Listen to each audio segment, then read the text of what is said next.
have a contest.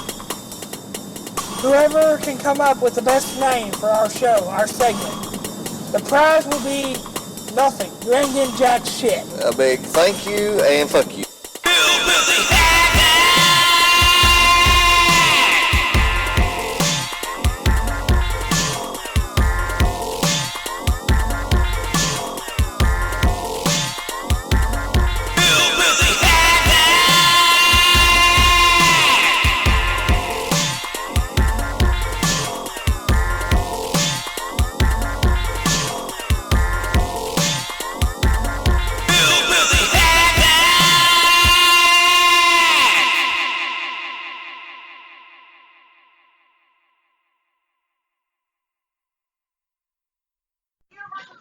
All right, Hillbilly, Havoc, and JP is back officially with us. Yeah, Welcome back.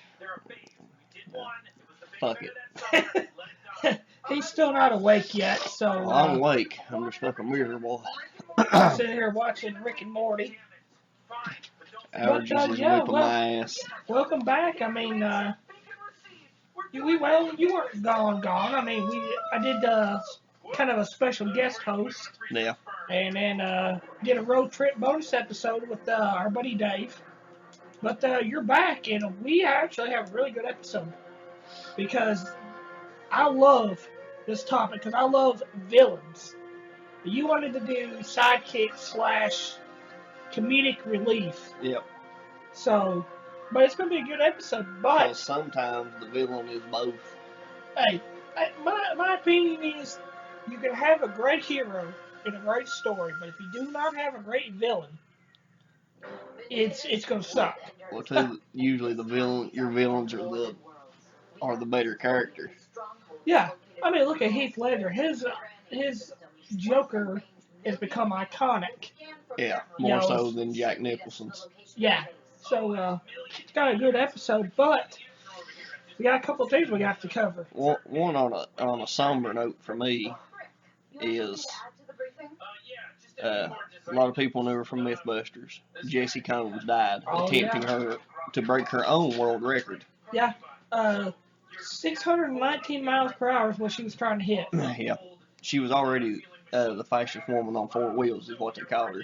Yeah, she hit a record, like 398. It was in a stunt back in 2013. Yeah. And so I guess she was trying to break it again. She was a real big role model for, well, everybody, especially females, because she was in a male-dominated industry. Yeah. Everybody knew her from MythBusters, but she started out on... That's where I know her from. On Power Block, on Extreme 4x4. See, I only know her from MythBusters when she took over for one of my biggest crushes, Carrie Bynum.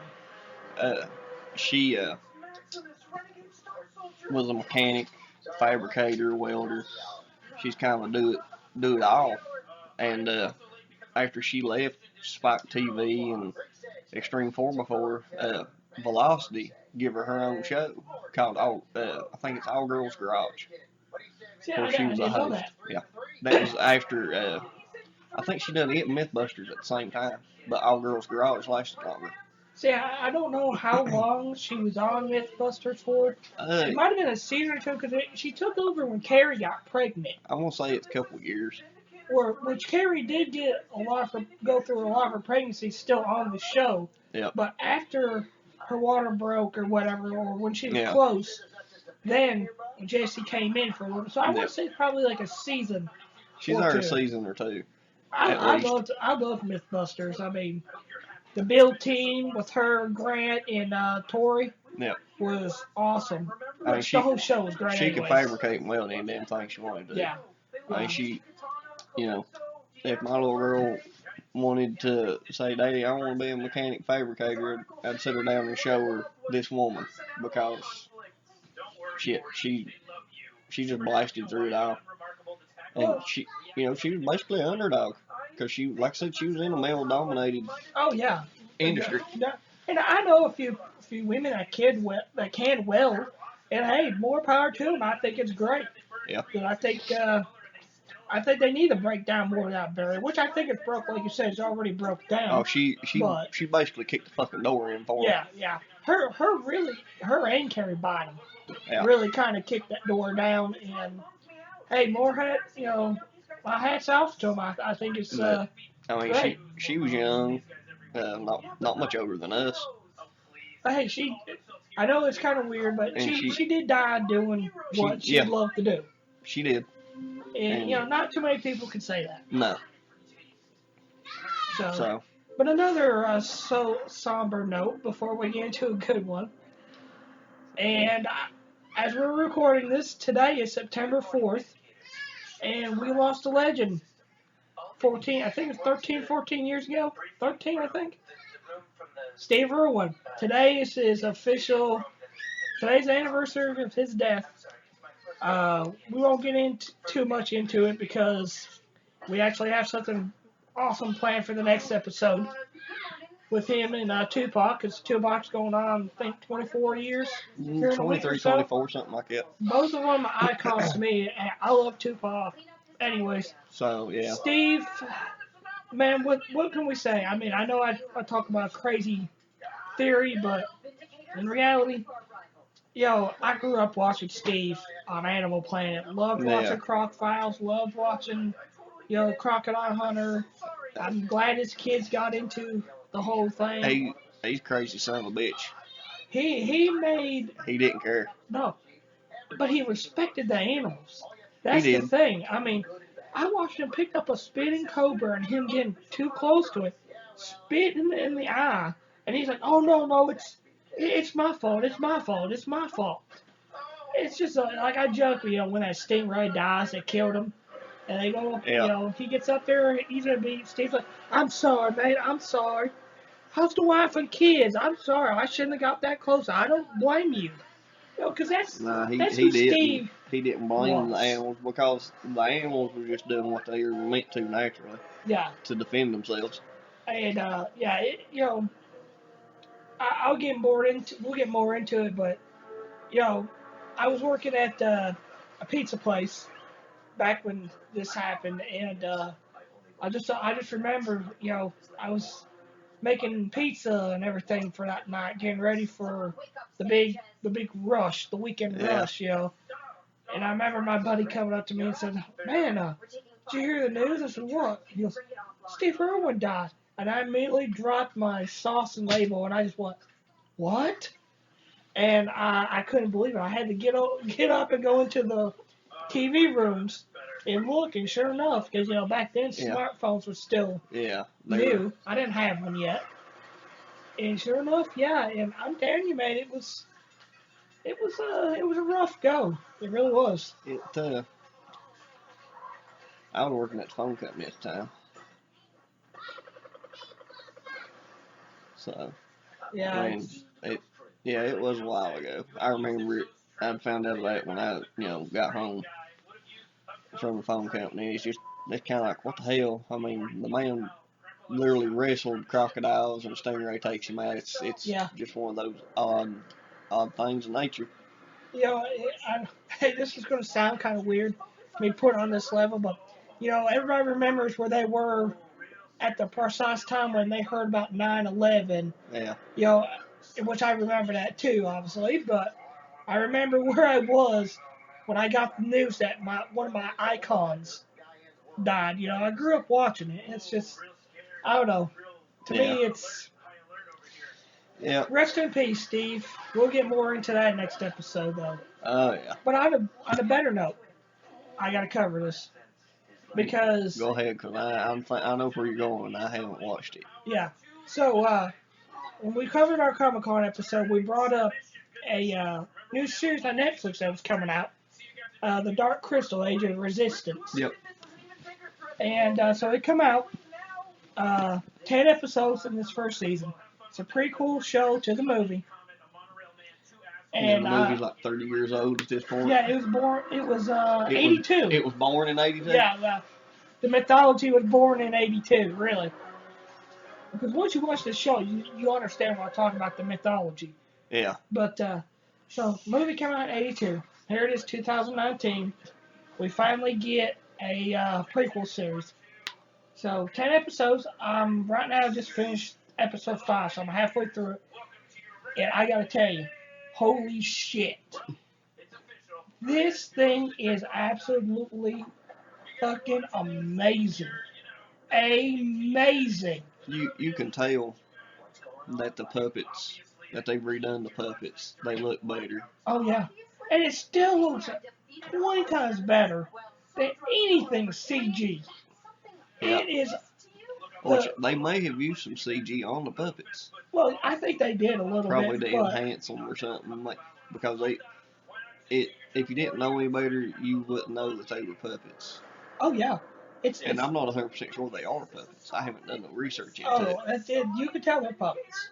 They're puppets with a little CG, mixed a little CGI mixed in there. Probably fixing some textures and stuff. Yeah, but the the puppeteering is on point. I mean, like it's better than most voice acting on cartoons that I have seen in games too. It's the puppeteering is awesome. The voice acting is amazing. The story is just amazing. But when they go into the world of Thrall and the creatures that are in it more expansive of what happened, In depth, in yeah, detail. it's just like it's like when you watch Lord of the Rings Yeah. and you see this big universe on Middle Earth. It's kind of like this of the planet Thrall that we didn't get in the movie. More characters, more creatures. Because it was a movie versus being a Yeah. book or like this, a series. The I don't want to call it a graphics- TV show because it's technically Yeah. not. Yeah. It's a series, But it's like, kind of like a mini series. yeah, which I don't know how many seasons they're going to do. I mean, this I could don't be the know. only season. I don't know. Guys, I've only made it halfway through it, but it's like the story is like organically goes through it. Nothing's rushed. You don't feel, I mean, it's just Well, they don't perfect. have to. Yeah. It's like, you don't feel like, okay, they need to cover this in this show that happened in the movie. Why is, say, I don't know, Agra, more about Agra. And, I mean, it's just, I don't know, it's just simply amazing. It's the best way I can put it. Yeah. It probably, if you've not watched it, the Dark Crystal movie, and you've never watched it, you can watch the series. Yeah. Well, I mean, you could do that, or you could watch the series then watch the movie. However you want to do. You don't have to watch the movie. Well, for me, it was easier to go back and watch the movie because I had watched the movie. It just been so many years. See, that's what I did too. A couple weeks ago, I went back and watched the movie myself. I had actually forgot about it. And yeah, it's because they put it on Netflix. Yeah. It was so I went back and watched it probably about 3 weeks ago to kind of get ready for it. Mark Hamill's in it. He does the voice of the scientist, which is kind of a main character, but you can hear it. You can hear him now. For us, we can hear it. Yeah. But I kind of think he does another character too. I can kind of hear it a little bit. To say, I can't remember what it was I was watching. And it may have been something to do with the Dark Crystal, but I seen a big name pop up and it wasn't Mark Hamill. Simon Pegg? No. And like I say, it may not be Dark Crystal. Nolan North. Okay, my mind's going blank with him. Nolan North does Batman. Oh. He doesn't do Batman all the time. That's Kevin Conroy. Yeah. But he does a Batman. But his big thing that everybody knows him from the Uncharted series, Drake. See, that's a game I've been wanting to play. It wasn't Dark Crystal. I was watching a Batman animated movie the Oh. other day. See, now you fucked us up now. I can't help it. Now you fucked our credibility up. Oh, fuck them. Our credibility is gone now. Nobody is going to credibility believe my us on nutsack. anything. Because, we're supposed to be professionals. Fuck. I'm a professional asshole. Well, that too. I mean, yeah, but we'll just get that out there. I don't know, it's just amazing, immersive universe that you can see that it's starting to with its own mythology, and I give it a 5 out of 5 right now. It's just that good. I love it. I highly recommend it. I'll get around to watching it eventually. Yeah, so definitely watch Dark Crystal. It's one Age of of those things Resistance. to put on the list to watch. Yeah, exactly. So you definitely want to watch that. Recommended. So, getting to what we're going to cover in this week's episode, villains and sidekicks / comedic relief. I actually couldn't wait for this episode because, like I said, I love my villains. I think a good villain can make any great story and take it over the top and make it great. Well, you kind of have to have a good villain. Yeah, you have to. You, like I said, you can have a great hero, great story, but if you do not have a great villain, I think it's going to fall short. And there's a lot of movies I can't name off the top of my head, but you know, there's okay. I'm going to use for a show that you've never watched, Game of Thrones. There was a character, Euron Greyjoy, that was introduced towards second to the last season. Could have been a great villain, but they kind of killed him, and I don't know, it didn't turn out the way I was kind of hoping. He could have been a great villain. Fell short. They fucked it up, in other words. So I got my top list. It's like you figured, Suicide Squad would be a good movie. Wrong. Suicide Squad had a lot of potential. You're taking villains and putting them on a team. You know, the comics were great, but the movie just fucked it up. But we're not here to talk about that. No. And DC's head so far up their ass. Yeah, we have continually expressed our hatred for, well, I wouldn't say hatred for DC, but our disappointment for DC. So, but anyways, here's my top. Well, I guess I only got 9 right now because I consider if you're on my top villains list, it's actually a good honor. So I don't even have a top full 10. And this is in no order, okay? No order at all. Let's see. Let's start with, you know what? Let's start with the comic book one, Apocalypse. I can see that. Have you ever did you watch the Apocalypse movie? No. I need you to wire him out.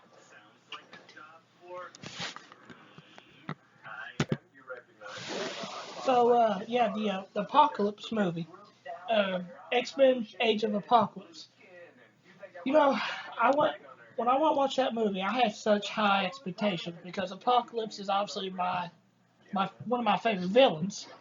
You know, is that the one with Olivia Munn in it? That one. Okay, yeah, I haven't seen that one. Yeah. So I went and seen it, and you know, a lot of people liked it. I guess for me, my expectations was so high for that when I went and watched it, I was disappointed. Yeah. He didn't look right. They had his origins right. But just didn't have the right look, really. Yeah. You know, trying to say they tried real hard but fucked it up. Yeah. Of course, you know, his origins are right. You know, agent. So basically, he is the first mutant ever. You know. Thought that was Magneto. No. Okay. Apocalypse is the first mutant ever, and he's back in Egypt times. Oh, okay. Yeah, and he had a weird skin complexion. I mean, you know, and for some reason I'm drawing blank on all of his his origins right now. I don't know why. Basically, you're saying he stuck out like a sore thumb. He could use his mind to build the pyramids, and he eventually got followers. You know, the four horsemen of Apocalypse. And he basically went to a deep sleep for a while. And then he comes back, you know, and teams up with Mr. Sinister, who's another one of my favorite villains. Mr. Sinister who was basically a professor, I think it was in London. Yeah. And, you know, so he does all these experiments. He teams up with with Apocalypse is like, I could help you. I could, you know, help your cause with these experiments, and basically turn him into the Mr. Sinister as we know, with his real name is Nathaniel Essex. And Apocalypse is just, I don't know, he's an awesome villain, not just in X-Men. I don't know if you ever read the Age of Apocalypse comics. No. Oh my The God. X-Men stuff, I'm very... X-Men is probably one of the best comic series and one of the best things, period, that Marvel has. Look at the old 90s cartoon. That's where everybody knows Apocalypse from, where he got real famous, because he really didn't start becoming, when was it published? The 1990s? I think his first appearance, or late 80s, I think it was. I'm going to throw it in the Google machine right now. I don't know. Because, like I said, I didn't keep up with X-Men comic book wise. See, I always loved the X-Men, and let's see, I'm looking it up right now. His first appearance was in X Factor number 5, June of 1986. He made a cameo. So yeah, so I mean he's not like a relatively older villain. He's new, but he's picked up in popularity since then. That he's become one of the best Marvel villains, really. One of my villains never started out in a comic book. And some consider it a sidekick, but I consider it a villain. Now, I can't believe you ain't figured it out yet. Because you're giving me a dumbfounded look. He started as a sidekick. I didn't say a he. Or she. She started out as a sidekick. She didn't start out in comic books, period. Okay. I'm drawing a blank. Go ahead, tell me. The suspense is killing me. Harley Quinn. Ah, okay. See? She started out in the Batman animated series as a character. Yeah, and was so damn popular, they added her to the comics. Yeah, because she definitely wasn't in the, yeah. I mean, some consider her a sidekick, but she's a villain in her own right. Yeah, and she's become very popular in pop culture, especially now after the Suicide Squad movie. Yeah, I think you can thank Margot Robbie for that one. Yeah. Thank her for that, because over the last few years, we have had some great Halloween costumes of Harley Quinn. Well, that got started. We got her to thank for that. Well, what was it? Dark Rock Studios, Dark Isle Studios, the ones that made Rocksteady Studios, that made the Arkham video games. Some of the best video games right there. Still to me, Arkham Asylum, I love it. They redesigned Harley Quinn. And basically, DC said, "Oh, we like it." Wham! Put that version over in the comics. That's how she got the skimpy shirt and the colored pigtails and the schoolgirl skirt. Because the pigtails are supposed to be like a jester mask, But of course, Margot Robbie completely took it from that to a completely sexy character. They done that in the video games. Which is no problem with that at all. I am not complaining about that. Because you can throw it in the Google machine and look up. They just devoted it in one of the games. One whole DLC was you played as Harley Quinn. I think it was Arkham City. It might have been, or maybe it is Arkham Knight. I don't know. Now I didn't actually beat Arkham Knight. I made it halfway through the game, but I beat Arkham Asylum, of course. It's going to go down as one of my favorite games of all time, Arkham Asylum. Yeah. And Arkham City, which is great, just as great. Here's the thing. I've never played none of them. Really? I'm telling you. As big a fan as I am. Of course, Kevin Conroy's in there. As of course, Batman. Mark Hamill's in there. Mark Hamill's the Joker. So. And I can't say Harley Quinn without saying the Joker. Yeah, and who plays a big role in it? They go hand in hand. Yeah, they're main characters. The Joker is another one of my villains. Oh yeah, he is on my list too. I think mine and yours, as far as on screen, live action, is probably Heath Ledger. Yeah. You know, like I said, there's so many different versions of the Joker. Animated version, Mark Hamill. Oh yeah, no doubt about that. That we've talked about this several times. And On probably just about every episode we've done. yeah, We've covered Mark Hamill. Mark Hamill's extensively, but Heath Ledger's Joker is so iconic. I mean, he just took it to a whole new level. And he used Mark Hamill's Joker. Yeah, I think we were just talking about on off air just a little bit ago. One of my favorite lines, or not, well, it's not lines, but one of my favorite scenes. And I can't really remember 100% word for word what he says. He starts off, he's like, "Do I look like a guy with a plane?" Yeah, when he's talking to Two-Face, Harvey Dent, in the hospital. And he's like, "You set this up. This was your plan." He's like, "Do I really look like a guy with a plan?" It's like, I'm like a dog chasing a car. I wouldn't know what to do if I got one. Yeah. I just do things. And it's like, oh my God. It's just like, yeah, it was amazing. You really go through that.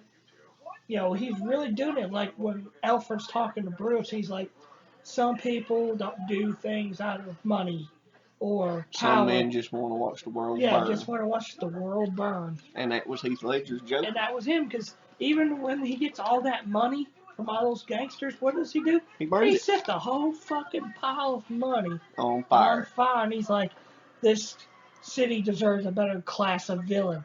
Now I'm going to give it to him. Yep. And it's just like goosebumps, man. It's just, and it's like when you go back, I go back to that scene, and he's like, introduce a little anarchy and upset the establishment, and everybody loses their mind. But when things go according to plan, everybody's safe. He's like, I'm an agent of chaos. And he's like, the best thing about chaos? He's like, he stops, he goes, it's pure. And then you don't know what's going to happen. You don't know if Two-Face is going to kill him or not. And it's just like, I stop. And it's just like goosebumps, man. It's just like, it's crazy. Oh, God. He just took that whole... And when you take the whole perspective away of Joker, okay, it's just say, okay, this is not a Joker. And you just look at objectively as a villain. It's amazing. He just... It's simplistic. Perfect. Yeah. But at the same time, it's become most iconic, and yeah, it's ridiculous. And a lot of people are like, okay, we don't like this version of Joker. He's not the real Joker. I don't see him as the Joker. But I like his version. Everybody's got their different opinion on which version is better. We've covered the Jared Leto. Like I said, what we didn't get to see. Yeah, I'm not saying he was bad. It's just from what I've seen, which wasn't very much. We didn't get to see. Yeah. And we don't know how Walking Phoenix Joker's going to play. Watching that new trailer, I'm still up in the air about it, man. I'm going to give it a chance. I think you're trying to hold it a little too high is what I think is happening. Yeah. I want to like it. I want to love it. But then I kind of like, I don't know. Well, what impressed me, he's actually got the laugh down pretty damn good. Yeah, I love the laugh.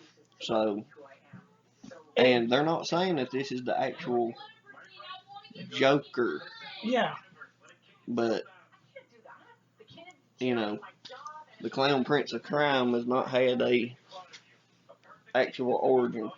Yeah. This could be another criminal that inspired what actually becomes the Joker. Which brings me to the series Gotham Joker, where he does have a background origin. And, I would think, as me as being a purist when it comes to stuff like that, I would hate it. But you know what? It was amazing, and this kid gets overlooked when it comes to Jokers. He knocks it out of the ballpark. I always thought Jerome was the Joker. Yeah. If you've never watched Gotham the series, I haven't finished it. It's 5 seasons. It just ended. It's amazing. You can see it on Netflix. I think the first 4 seasons are on there. Probably the 5th season will be before too long on Netflix, but it's the kids' version. I can't think of his name. Dominic Monaghan. He was on Shameless, which is a show I haven't got to watch yet, but a lot of people say it's amazing. But That's amazingly fucked up. yeah, that's what I heard. But he plays. He does a really good job on it. Somebody you wouldn't expect to really take that role off. If you've not watched it, I highly suggest you do. Even with the backstory, he's awesome. But I mean, Jack Nicholson's Joker was pretty good too. Well, I mean, he's the first. Yeah. I mean, first live action one we got. His was a little bit more comic booky, I guess, in a way. His was more of the golden age Joker, I guess you could say. Yeah, because I mean, it's Tim Burton, you know. Yeah, well, Tim Burton's fucked in the head, anyways. Yeah, Tim Burton. I mean, that's just how it is. Early '80s. What was it? What year did it come out? I know it was the '80s. 80. I want to say 86. I want to say it's 86 or 88. I'll throw that in the Google machine too. Thank God for Google. I want to say you're probably right. We'll find out here in a second. Yeah, and we got another special guest joining us who just strolled in. Didn't you, buddy? Gonna bust her ass. Yeah. Here, Andrew's gonna huff and blow the house down. Okay, let's see. Batman was in 1989. Oh, the first one? Yeah. Huh. 1989. I was off. Tim Burton's, yeah. Yeah. 1989 here. Come out, let's see. So it was in 89. Yeah. 1989. It's crazy. Yeah, but Dominic Monaghan, that's he did pretty good at that role. Loved that series Gotham. I thought it could have been. I think it could have went for a little bit more, maybe another season or two. But I mean, well, I think they ended it on the account of. You'd have to look it up, but I'm wanting to say they probably ended on account of going into the new series, Pennyworth. Yeah, I've not heard anything about that or watched it yet. I haven't either. Have you heard any reviews about it? No, but I haven't been seeking them out either. Is it supposed to be in the same universe as that, or? From what I've read, it is. It's the backstory of Alfred. Right. Which I really like that version of Alfred too. Oh, he's a badass SAS operative or MI6 or something like that. Yeah, he's really good. I actually really enjoyed this series. So it was ridiculous. So going on, well, I actually got a couple of Batman villains on here. Hush is a fairly new one that has kind of got up into my list of villains. Yeah. Hush is a unique character. The only part of Hush I know about is from the anime movie I watched. Which he turned out to be the Riddler, which didn't make a whole lot of sense to me. No, because in the book it turned out to be that Tommy Elliott the whole time, that doctor friend that killed. Well, see, at the beginning of the movie, it's the way it kind of comes off. Like yeah. To me that was the feeling I'm got. I'm like, and then he died. I'm like, what the hell? Yeah. Like, I figured sure he was supposed to be the villain. Well, see, what you don't know is the reason why Tommy is after Bruce, because his dad saved his parents in a car wreck. And Tommy did not like his parents because his dad was abusive. And he hated his mom for not stopping it. If I'm remembering right, for some reason, when you go to record stuff like this, you tend to forget. It ain't you tend to forget. You just got CRS. Can't remember shit. Can't remember shit. Hush was Tommy Elliott, Because another thing you don't see is he goes and it sets up whatchamacallit, the Red Hood. Not Red I've Hood, seen but that. Jason Todd's coming back. Yeah. Because he goes and thinks, okay, well, this could be Ra's al Ghul. So he goes and he's like talking to Ra's al Ghul, and Ra's al Ghul's like, well, maybe you should look into something like this about Jason Todd. I can't really remember. It's been a while since I've read the book. It's been about a year or so. And that's when he comes up with that, after the Clayface encounter, that's when he realizes that Tommy Elliott is the one who set this whole thing. I mean, the whole thing with Riddler is true. Like, Riddler does got the tumor and all that. And he is a C-list villain. Yeah, but he's working with Hush. Hush has set this whole thing up. Set everything in motion, using them all as puppets. Yeah, he set that whole thing up, and it's just that's where the movie fell short. When they didn't throw in Tommy to be reveal himself to be Hush, that's where it lost me. That was horrible. Because that's the whole storyline the whole entire time. Yeah.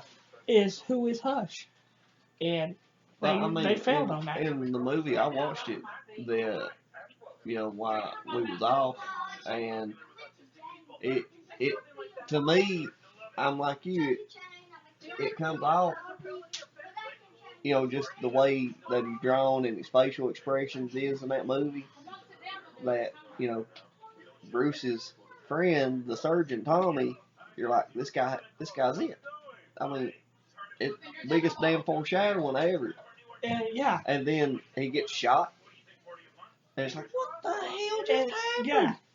Well, see, and also the whole thing with him beating the Joker, but they cut out another part about this, and because for a second I thought that you think that this guy's Hush. Yeah. And it's when Harvey Dent.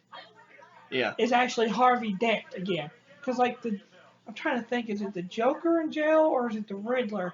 I'm trying to think. One of them's in jail, and all of a sudden, he's talking to, I think, the Joker. I think it's the Joker he's talking to, and all of a sudden he comes out of the shadow, or in the book. He comes out of the shadows, and Two-Face's face has been fixed. Hush fixed his face. Tommy Elliott did. Yeah. And made him Harvey Dent. And he turns out to be a big part of the storyline. Another mindfuck that Tommy. Remember, what was it? A part in the movie when he gets really injured by Superman? I think it is. It's when Tommy's doing surgery on him. Oh, on Bruce Wayne? Yeah. Yeah. What you don't know is the reason why Hush is staying one step ahead of him, because as Tommy's doing the surgery, he puts a tracking device in him. Yeah, okay. And that's why Hush is always staying right there with him.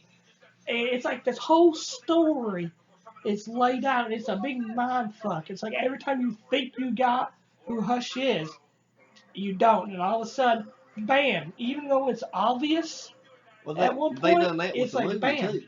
Yeah. Because, like I said, they killed off Tommy Elliott, and everything pointing to Harvey Dent, and that brings the Joker back out. Yeah. Out of his trance-like state, being in the asylum. And then you find out it's the Riddler. I'm like, hey. And he become, super smart because of Lazarus Pit. I'm like, fuck. Like the last half hour of the movie is like, fuck. Yeah. But see, I think I remember the reason why the Riddler takes claim for it is because I believe Hush is making him because he's going to save the tumor. Yeah. Or he's going to take the tumor out. Like I said, it's been about a year and a half since I've read the book, but that's why Riddler takes credit for it. I could be mistaken about this. Like I said, it's been a while since I've read the book, but If you've not read the book, read it. Batman Hush. It's an amazing read. I had never heard of him, and I'm not a big avid Batman fan, but when I read that book that That's was the thing. I suggested to know me, it was like bam, he automatically jumped all into my my list. comic book stuff is all from more or less Batman Yeah, to a point. because another one of my favorite uh, is he's not on my top 10 list, but I do like the character Two-Face a lot. Yeah, Two-Face is alright character. Two-Face is kind of I don't know, there's something I wouldn't say special, but something unique about I him. wouldn't put him down there. He's not an A class villain by no means. Well, he's But changed a lot. he's not a C class like the Riddler either. No. Well, the thing what I love about Cause the big Batman villains I don't make think of. I mean, first go to is Joker, yeah, then Bane, Ra's al Ghul. yeah, those stick out. Catwoman, Penguin. That's why Hush gets left out. That's why a lot of other ones like Black Mask gets left out. Black Mask is a fucking psychotic, sick ass villain. And I love that they're portraying him in Birds of Prey. I just really don't know how much they can do because he is not a PG-13 type of villain. Yeah. If anybody knows anything about the villain Black Mask of Batman, you know he's he's Yeah, it needs to be a rated R movie. he's kind of like Negan on Walking Dead. You knew they were going to have to tone him down a lot from what he was in the comics, which he's become a really good. He was one of my favorite villains. He's a good villain. But yeah, I love Two-Face because he starts off as a good guy. Yeah. And then all of a sudden he gets disfigured, and it's like a fucking psychology in him.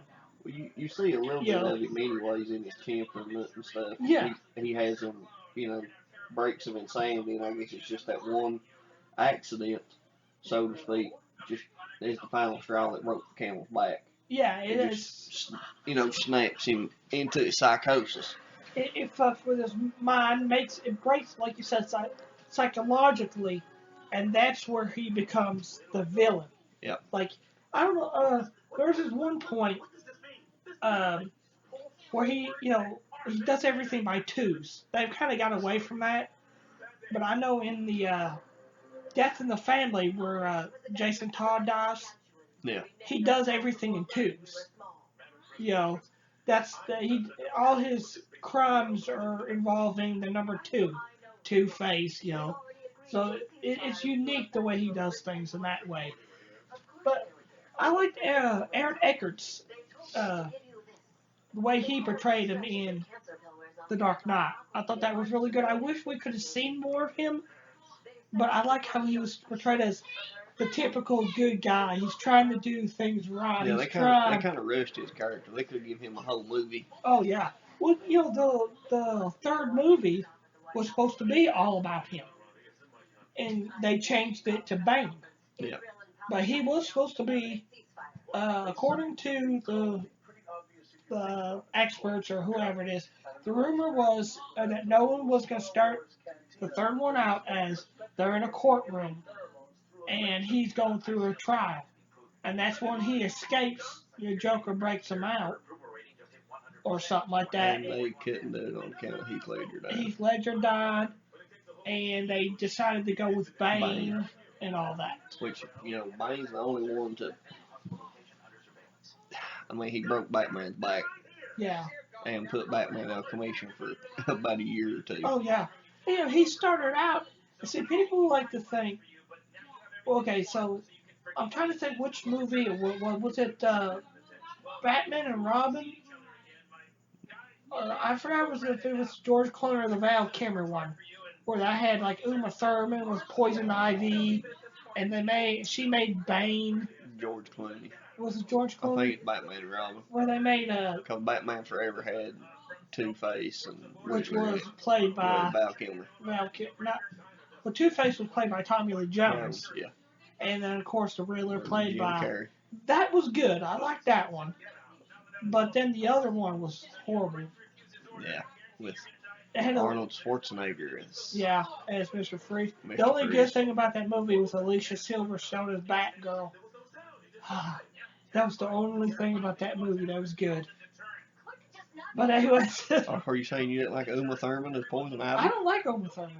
Really? Yeah, That's weird. she does not do anything for me. Huh. Like I just watched her in Pulp Fiction not too long ago, which is the first time I ever watched it. I still ain't watched that movie. I don't know, man. Uma Thurman really don't do anything for me. I mean, I'm not saying she's a bad actress. For me, I just don't find her attractive. And I love the Poison Ivy character. Yeah. Well, that too, that was, you know, that was the bat nipples. Yeah. That's all you could say about that. But yeah, Aaron Eckhart's character was like, okay, yeah, Harvey Dent. He's trying to make a difference. He's trying to do good. He's trying to, and you have the Joker trying to bring him down to his level. And Harvey Dent's they like, seen him as the man that had the most to lose. yeah, he's the do-gooder. He's trying to stay positive. Then all of a sudden, the Joker kills his girlfriend, and it's like he has nothing more to lose in this world, and he goes from good to bad, which proves that even a good person can be taken down to just insanity, just by the littlest things, and that's where I loved that character right there. Absolutely. So, yeah, Two-Face is good. We've done a lot of Batman villains. Yeah. Let's go on to... Well, we've done a lot of... Okay, well, I'm going to bring this up right now because I was going to go into... We need to get off comic book character. So, we're going to go into my favorite villain of all time. And that is the Sith Lord himself, Darth Vader. No, Vader. I thought you were going to say the Emperor. No, the Emperor's good too. He's definitely up there. To me, the Emperor's the pussy. Look, man, he brought down a whole fucking republic, and I mean he brought down a whole system, a whole democracy, everything, and he just threw the shadows, and nobody knew. He was a senator. He just brought the whole thing down. Yeah. But he is a good villain. I hope he does get to come back in the last Star Wars. But going back to the Sith Lord himself, who the Emperor was even afraid of. Yeah, because Darth Vader is more powerful than the Emperor. Yeah, he has the highest midichlorian count of any. I mean, he's stupid. OP is an understatement for this guy. Now, I've never read the comics, I haven't. But apparently in a lot of the Darth Vader comics, he's even more of a badass than what you think. He goes even more into it than what. That's crazy. Yeah, I mean, you think of it. Okay, he starts off as just a little kid, just a little slave, no dad. Apparently, he was just a miracle birth, and the highest midichlorian count of any Jedi ever. And he grows up to be one of the most powerful Jedis as he's going on. And then what brings him down? Love. Brings him down, twists him, and turns him to the dark side. And he just becomes powerful. I mean, he's iconic. That voice, James Earl Jones taking that voice was just amazing. I don't know if you could put anybody. I don't even think Sean Connery could go into that role. No, and made it good. I think James Earl Jones was perfect. About the only other one I know that could do that voice like now would be like Lawrence Fishburne or somebody that has a deep baritone type voice. Yeah. I mean, Lawrence Fishburne's first one that comes to mind. So what does that tell you? James Earl Jones is just that awesome. I mean, but yeah, Vader he's a tragic figure, and he eventually works his way back up and redeems himself. In the end, but when it all comes down to it, he the mind control, the force chokes. Yeah. It's just like, I don't know. It just gives me goosebumps talking about it. He's supreme badass. Yeah. Hell, look at my background. What's my background? Yeah. Darth Vader right there. The Yep. man. Darth Vader. I'm trying to think. I'm trying to get away. I guess there's no easy way to put it, because a lot of my favorite villains are comic book or I'll tell you what, my favorite characters. villains. And you'll be hearing more about them next month. Freddy. Ah, yes. Good old Freddy Krueger. I guess, yeah, you could put him as a villain there. Yeah. Well, I mean, technically he is. Yeah. But yeah, technically all horror icon movies are villains. So I mean, he's a villain. I'll do you one bad. Freddy would he would have me dead within the first day, because there'd be no way I could not fall asleep. I like my sleep. I like my naps. I don't know, because if we're going down that rabbit hole, you know, if he was real, as much as I enjoy the movies and seeing Robert Englund play the character, and even what was the other guy? Oh, Jackie Earl Haley. Yeah, I mean, I'd be pestering the piss out of him. I mean, I would be like, hey, can we hang out? Can we do this? Can we do it? Hey, teach me. And they'd be like, you know, they would probably eventually, if they didn't kill me, they would run me up. They would run me out. They would run away screaming.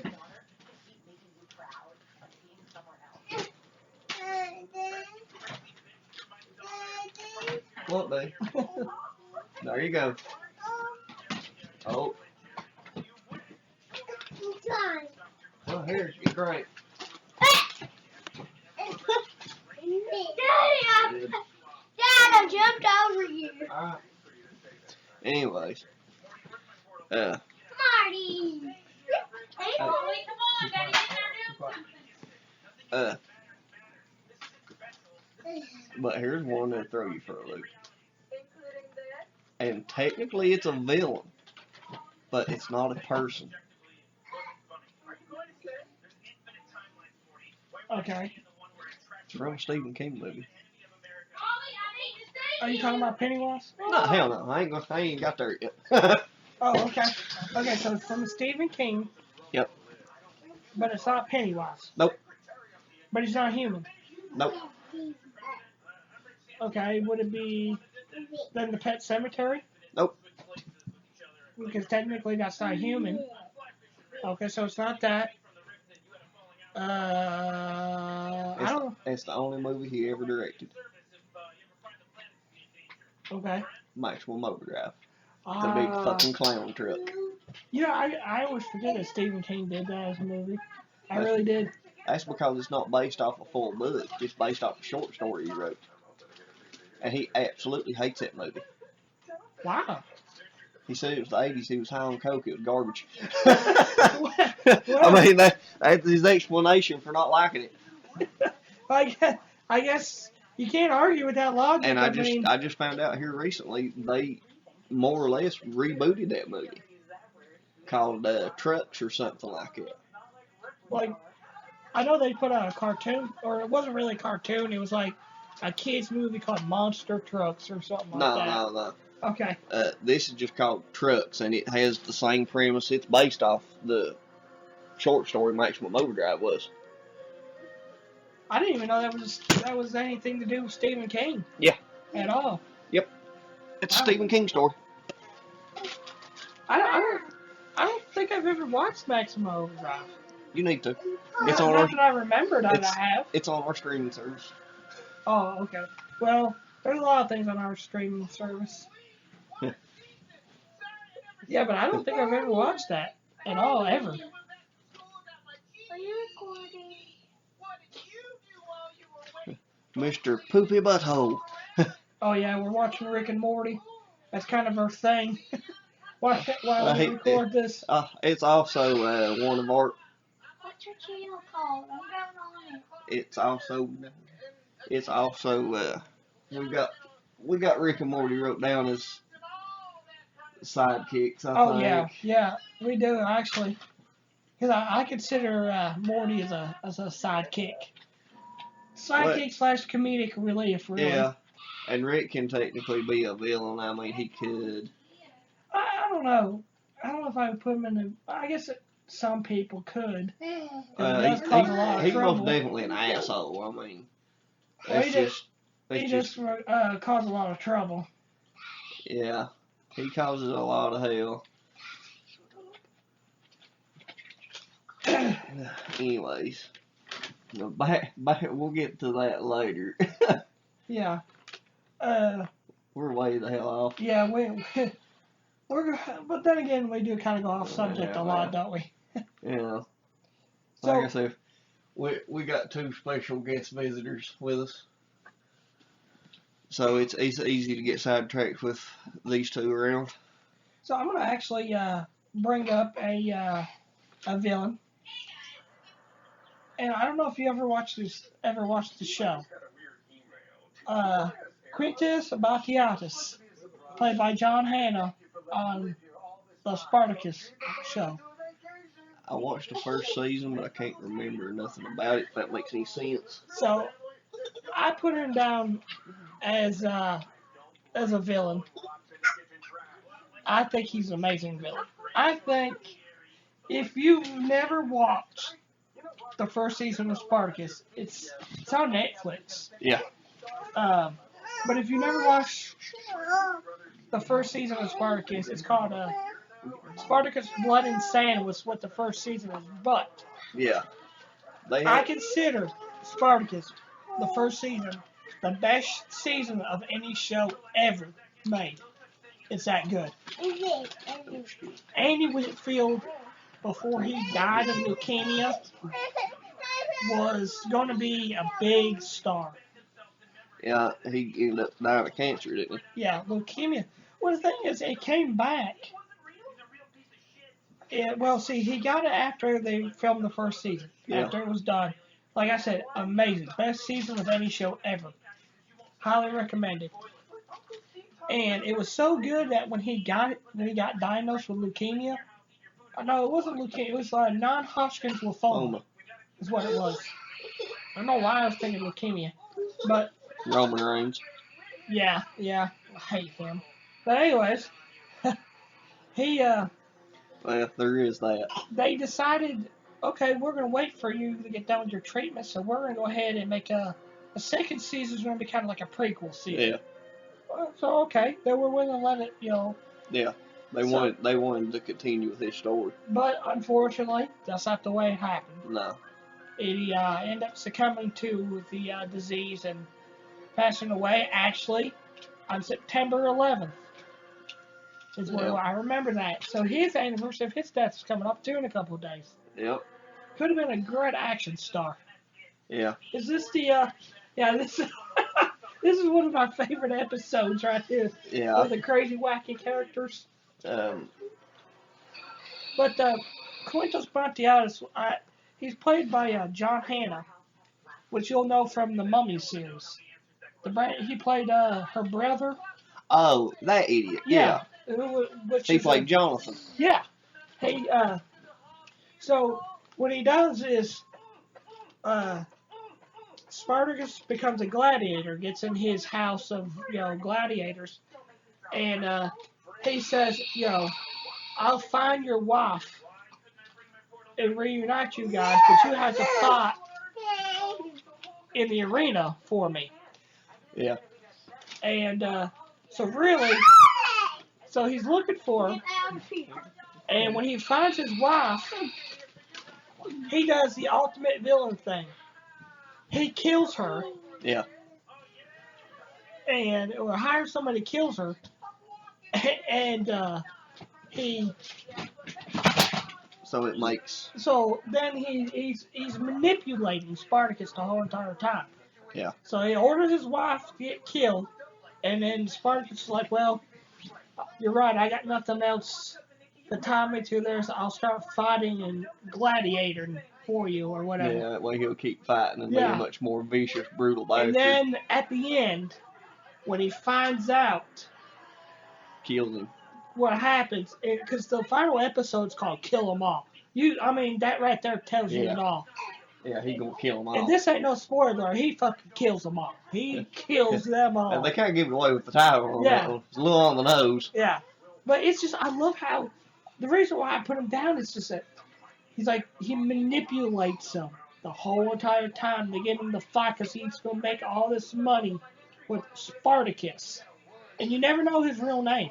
They give him the name Spartacus after a great king. Yeah. And so, but yeah, he manipulates, kills him, and then it's just like, and of course his wife is played by Lucy Lawless. That's who I thought it was. Yeah, who's still at that age. Man, still. Damn boy. Yeah, yeah. I got one for you. And you're going to think I've lost my ever-loving damn mind, because it's two of them. Well, I already know that. That you've lost your mind. You're going to think it's even worse now. There ain't no way. They're Russian.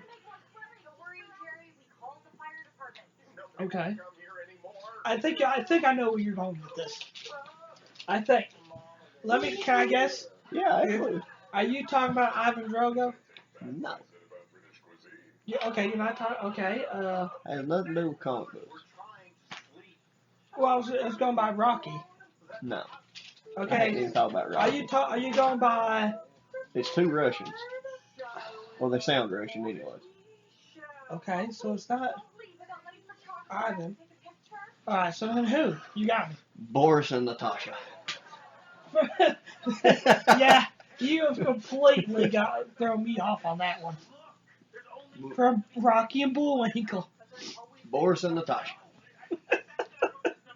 Yeah, you threw me off on this because they are, at the time when the cartoons was made, what was the big scare? The communist scare. So that made the fact that they were Russian, or at least Russian sounding with Russian names. And they turned them into the biggest, they were technically villains. But at the same time, two of the most bumbling dumb fucks. There ain't no way they could get away with that stuff nowadays. No. It's that obvious. Was back during the Red Scare when, they wanted everybody to think, communists was everywhere they fucking looked. And some of the people making cartoons said, well, how can we use this and poke fun at it? And they did. Well, that in comics, they really did a lot. Look back at World War II. Yeah. What they did with stuff like, which I have a episode of one cartoon that I cannot see on TV at all. They never aired it. What? But like once or twice. It's Tex Avery cartoon. Oh, an old Tex Avery cartoon. With the three little pigs and the big bad wolf. I think I know where you're going with this one, yep. The three little pigs lived on the island of Pygmania.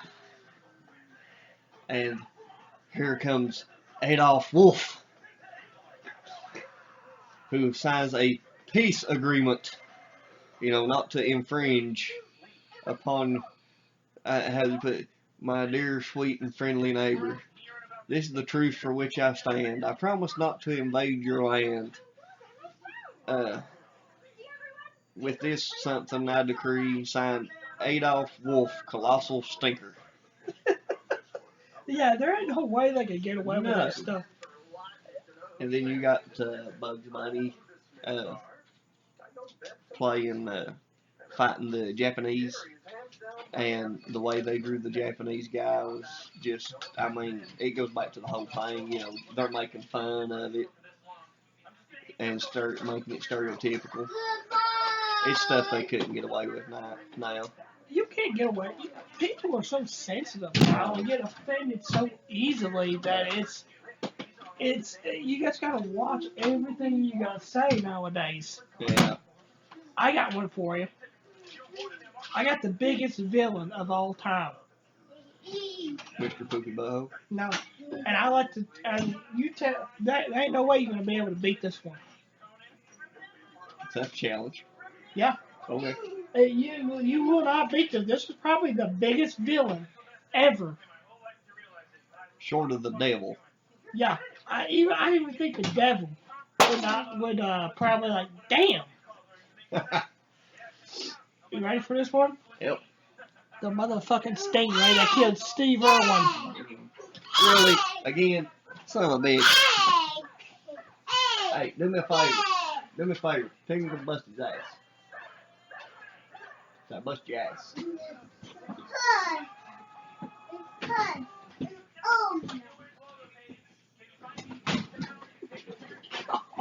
0 fucks given, son. Yeah. Yeah. Find a better villain than that. Go ahead. Come on. Top me. He killed the most precious thing in this world. One of the most iconic people in this world. I mean, it's like he was on the level of Bob Ross and Mr. Rogers and what's his face from Reading Rainbow? Oh, hell, I can't remember his name. I know who you're talking about. I can see his face plain today. Yeah, because he was also on Star Trek for a little bit, like a Star Trek series. Yeah. I can't think of his name. But yeah, come on. Think of somebody. Maybe the person that killed Tupac. That's 9mm. Well, that's the villain right there. That 9mm. Yeah. Not the asshole, wielding the gun. Yeah, Stingray. Stingray's ass. Killed Steve Irwin. Biggest villain of them all. Right there. Put him in a movie.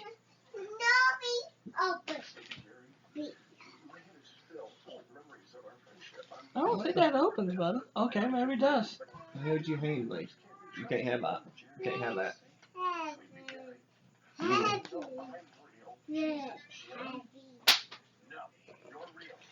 He'll be entertained for about 5 seconds. Yeah, I'm just kind of go silent when they start talking to make it easier to edit out. Fuck it. But yeah, Steve Irwin, it's that Stingray. You can't. Come on, I'm waiting. Top me.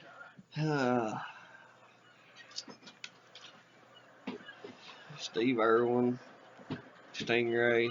Yeah. Well, okay, I can top that. I can top myself. The people that planned.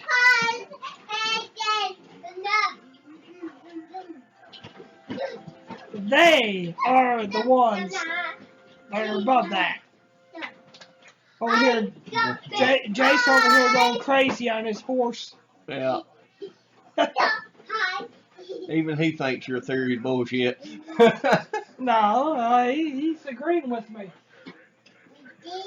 See, he agrees with me. The Stingray, and then above the Stingray is the people that planned the murder. You mean the time traveler? Yeah, the time traveler. The person who planned this, so they had to take out Steve. That is the true villain. Jason's going to town on that. He don't care, son. No fucks are given. Exactly. I don't know where he gets it from. Must be a family trait. I love this episode of Rick and Morty. Yep. I like how finally Morty comes up with the perfect solution to figure out. He don't have any good memories with Rick, so he has to be the real Rick.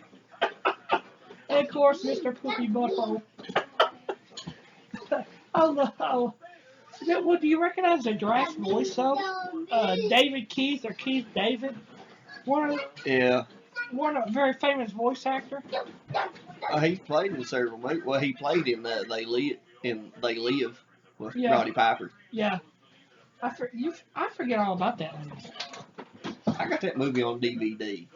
Okay, you want a villain? I'll give you a damn villain. Alright. I doubt you could top the Stingray, but... Yeah. In my opinion, this tops the Stingray. Okay. And he's played by Christopher Lloyd. Okay. I'm waiting. Played by Christopher Lloyd. Judd I don't know. Who Framed Roger Rabbit? He tried to wipe all of Toontown off. Okay. He killed Marvin Acme. He killed He the about made. asshole from Maroon Cartoons, the head guy. He tried to kill Jessica. He almost got away with killing Roger and Jessica Rabbit. Well, I was going to say, he did do one good thing. He was almost making Jessica Rabbit a bachelorette available. And if I was a cartoon character. Cartoon character's ass. God, but do you see these, this one, I don't know her name, but she does an awesome cosplay of Jessica Rabbit. I don't know. She actually had the plastic surgery and all that done to look just like her. I'm gonna throw her in the Google machine right now and look her up and see what her name is. Jessica Rabbit has such, and they drew her such exaggeratedly. It was, they done it on purpose. Oh yeah. Oh gosh. I'm trying to look. She says it, she's not bad, she's just drawn that way. Calm down, wild ass. I'm trying to look. I put in Jessica Rabbit cosplay. I want to put in cosplayer and see if something will pop up and give me an exact name, which it don't. They got pictures of different people. But I know there was this one girl one woman that did get like some plastic surgery done to look just like her. There was a video on YouTube that showed the girl dressing up, and she done a photo shoot and everything. She's naturally a brunette. So did she dye her hair No, red? she put on a red wig. Oh, okay. And as far as I know, she didn't have to have no surgery. And yeah, it's just like, shit, that's the real life Jessica Rabbit. Yeah, they drew her just absolutely amazing. They done it on purpose. Yeah, of course. They done it poking fun at, like, look, they had the original cartoon sex icon in it. She's in black and white, Betty Boop. Jace over here running wild. No fucks given. No, I wish I could have his energy back when I was. I mean, now, if I had just a fraction of his energy right now, I might actually get stuff done. right now, we can say he's the real villain of this of Yeah. this podcast. So if you hear him running around, we apologize. There is no stopping him. No, and there's no amount of editing I can do to fix it, so y'all just have to get over it. Yeah. Like I said, we're not professionals. Fuck no. And we don't ever claim to be. Lord Voldemort. Yeah. He's actually a really good villain. Yeah. I mean, I wasn't expecting to see him there. Oh, on the list? Yeah. Well, he is. If you think about it, I mean, I know the movies really don't dive into much of his past, but it does and don't at the same time. Yeah, because I mean, the books obviously, y'all. Everybody says the books are better, and it is true. Well, yeah, because it's a movie versus a damn 700 to 1,000 page book. They go into a lot more detail in words than they can on screen. 7 books too. Yeah. Yeah. And he's a big villain in basically all of them. Yeah. It's always something tied back to Lord Voldemort. Yeah. Lord Voldemort. It's Voldemort in the books. It goes, like I said, a lot in more, in depth. And Half-Blood which is second to the last book, because as far as the Deathly Hallows last book, they split that up into two movies. Yeah. But because that book was stupid wide and ridiculous. Oh yeah, it took me about 2 months to finish that book. I still be reading on some, which I read that slow. Yeah, I have read all the books. The first 2 movies / books kind of go, I won't say like, perfectly with the books, but it does in a way. I just thought it was villain. But once you get into the third book / movie, they actually start becoming more adult-like. If you really look at the content, and really, by the last book / movie, it's more adult than what you think. Yeah. And he's that in a sense he was never loved as a kid. His parents are dead. His mom gave birth to him, and died. Gave him for adoption, so he's never known that emotion. So he doesn't want everybody else to. So he wants to destroy everything. Get rid of all non-magical people. So he basically wants to eradicate all. I guess in a way, he kind of has got some, almost like a Hitler view to him, really. Yeah. Yeah. But he got his own ideas. This is what everything should be, and ones that don't fit to it has got to go. Yeah. I got one that you may not expect, but I don't think you've watched the series before. I don't know if you have or not. Dexter, have you ever watched Dexter? Mm-hmm. Okay. I have. John Lithgow's character in season 4, the Trinity Killer. John Lithgow. When I mention John Lithgow, for those of you who do know who he is, the first thing that comes to my mind is Buckaroo Banzai. Okay, that's not what I thought you were going to say. Harry and the Hendersons. Right. Or what's the other 30 Rock from the Sun? The Third Rock from the Sun. Third Rock from the Sun. I don't know why. I was thinking of the show 30 Rock that I've never watched, but yeah. I'm sorry. I love this part where they shoot Mr. Poopy Butthole. They think he's a part of the worm things. Yeah. But anyways, yeah. When I say John Lithgow, you think of Henry the Hand, or Harry and the Hendersons. What most people will think of. Or me, Third Rock from the Sun. I go straight to. You gotta do Pickle Rick. We gotta watch Pickle Rick. Buckaroo Banzai, because he actually plays the fucking villain. Him and really? I never even heard of that. Yeah, him and Christopher Lloyd both do. So is this a show or a movie? No, it's got Peter Weller in it. Shit, what's the guy that plays the Fly? Jeff Goldblum. He's in it.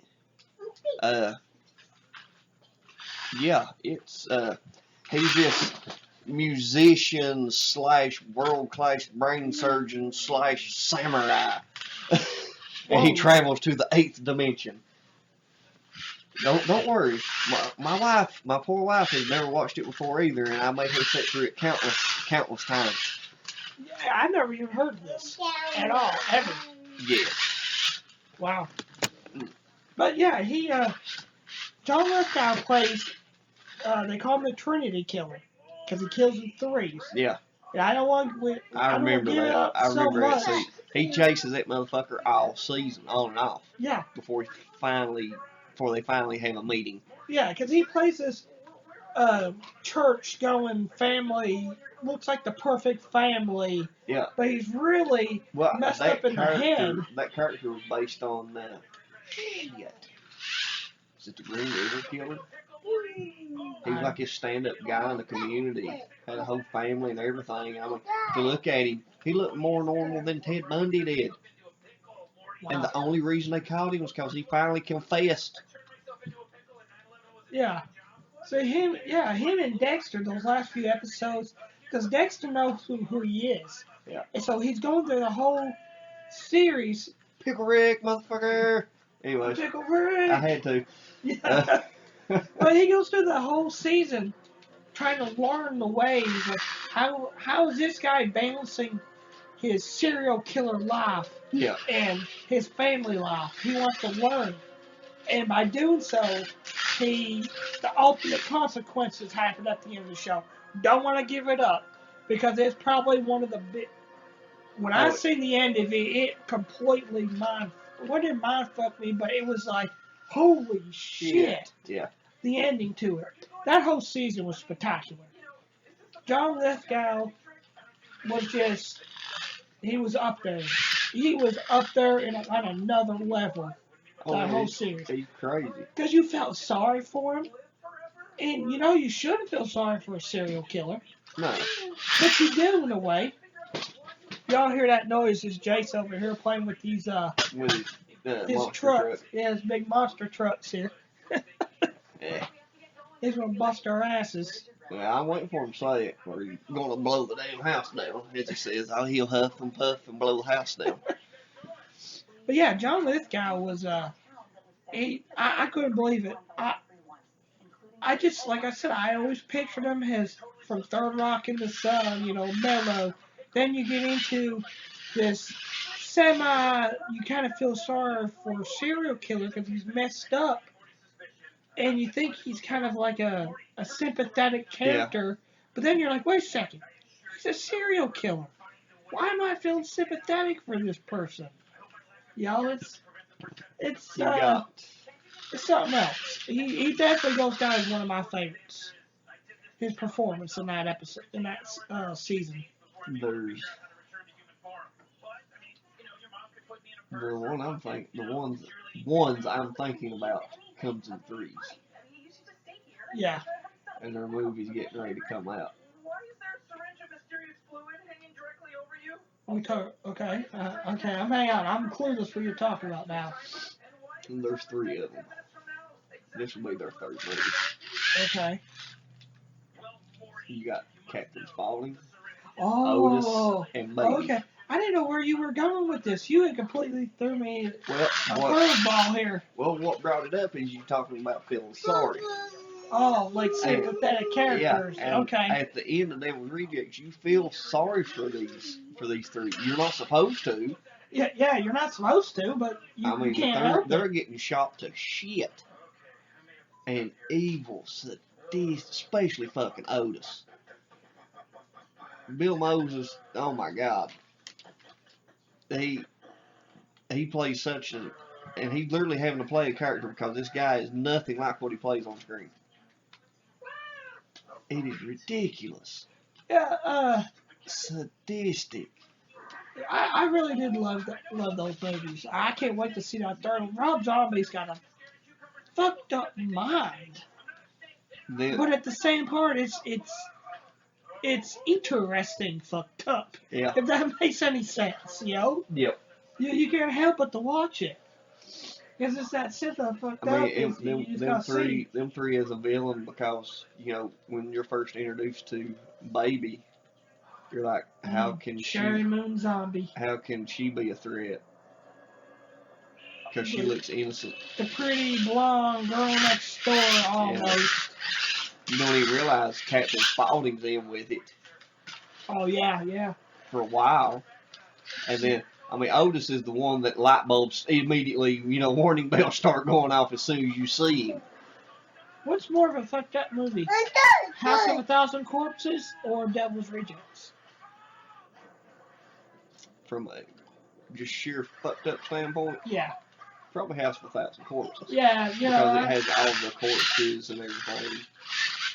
I'm going to have to agree with you on that one, too. I think that's... I think House of 1,000 Corpses is because it's got the Dr. up. Satan character that you only see briefly, and they probably could have done something else with that character, but didn't. But So definition of a character, and this character is definitely up there on my list now because when I look back at it, how great he really was, because how much I really fucking hated him. Really hated him in the series. A lot of people really hated this.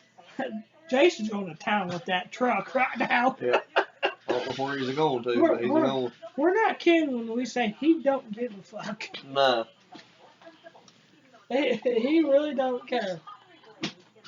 But yeah. Anyways, I know you. Like I said, you've never watched this series. I really think you need to watch it. But Joffrey Baratheon from Game of Thrones. He's played by Jack Gleason. Is the kid's name? This kid in this show was so. Oh, you talking about the fucking little prick prince that become king? Yes. Yes. Now see, I have watched some of Game of Thrones, and that happened like during the first season. Quit slamming the door. Quit slamming the damn door. You think you do it, I'll bust your ass. You want me to bust your ass? Hey, I'll bust ass. It does no good. He does not care. Nah. What did he do with that pop that he had? He broke it. Did he spill anything of it? No. Other than what leaked down his chin. Yeah, hey. Clean hands. You're an asshole. What do you think about that? Yeah, but if you need to watch Game of Thrones. I swear you do. I think you would actually really enjoy it.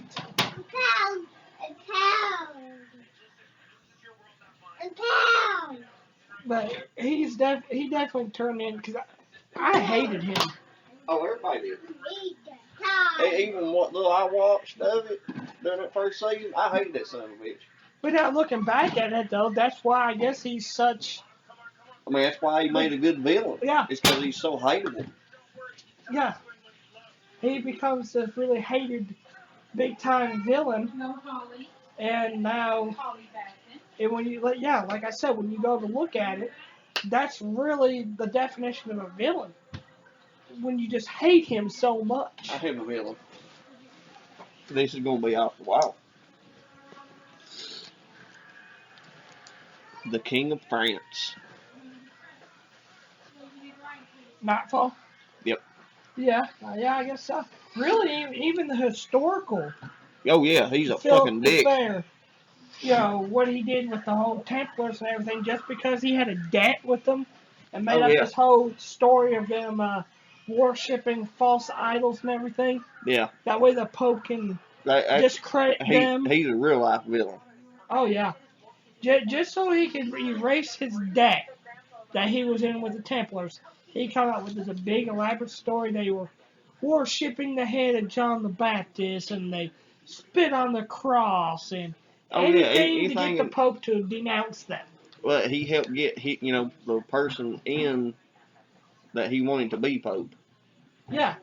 Oh yeah. I mean, it may not happen like it, did in the show with, having the first Pope killed that he didn't like, but. And that's the thing with history too, that stuff like that, we've been told that this is the way it happened. Well, that's the thing. History is always wrote by the victors. Yeah, exactly. And, at the time that all this went on, being a nobleman, a king, a prince, a queen, allowed you certain liberties, we will say. Well, there was shit that you would have, that would never be wrote down anywhere because it would look bad upon you. So they wrote their own history. The Templars were above even the kings. The only thing that the only person the Templars answered to was the Pope. That was it. They were even the kings and queens. That's why a lot of them didn't like them. Yeah, because they thought they had too much power. And really, they had more power. Yeah, they did. And from good or bad, whatever the situation was, they come up with the first credit system. They were the first banking system. Yeah, first banking credit system they did. Yeah. So yeah, I guess you can say he was a real life villain. Hey honey, I got a question for you. Speak up. Who's a good villain in a show or something you watch? That'd be a good villain. Just an evil bitch person that you don't like. I don't know. What do you mean you don't know? I don't know. I've never watched a show like that. Damn it, you watch Shameless and Horny Desperate Housewives or whatever it's called. And I don't think they have a villain in that show. Well, yeah, they do. Even the one that plays Gabrielle Solis, she's a whore. She's fucking the pool boy or something. so that's making her the villain? I guess. Hell, I don't know. That's a kind of an interesting take. Well, her husband looked at it that way. I'm just saying. Well, I guess, yeah. You can consider that a villain. I don't know. Yeah. This is. While we're watching Pickle Rick, we got Bubby on here too. Anyways, I forgot what we were talking about. oh fuck, I don't know. Who were you? I like how we can't even remember half of the stuff that we were just talking about. We were talking about the Knights Templar and Oh, how I yeah, said yeah, the king was the real a villain in real life. Well, yeah, he really was. Well, the whole thing is too, most of the popes were too back then. I mean, you think they're going to give up their power? By then, all that was all just power hunger.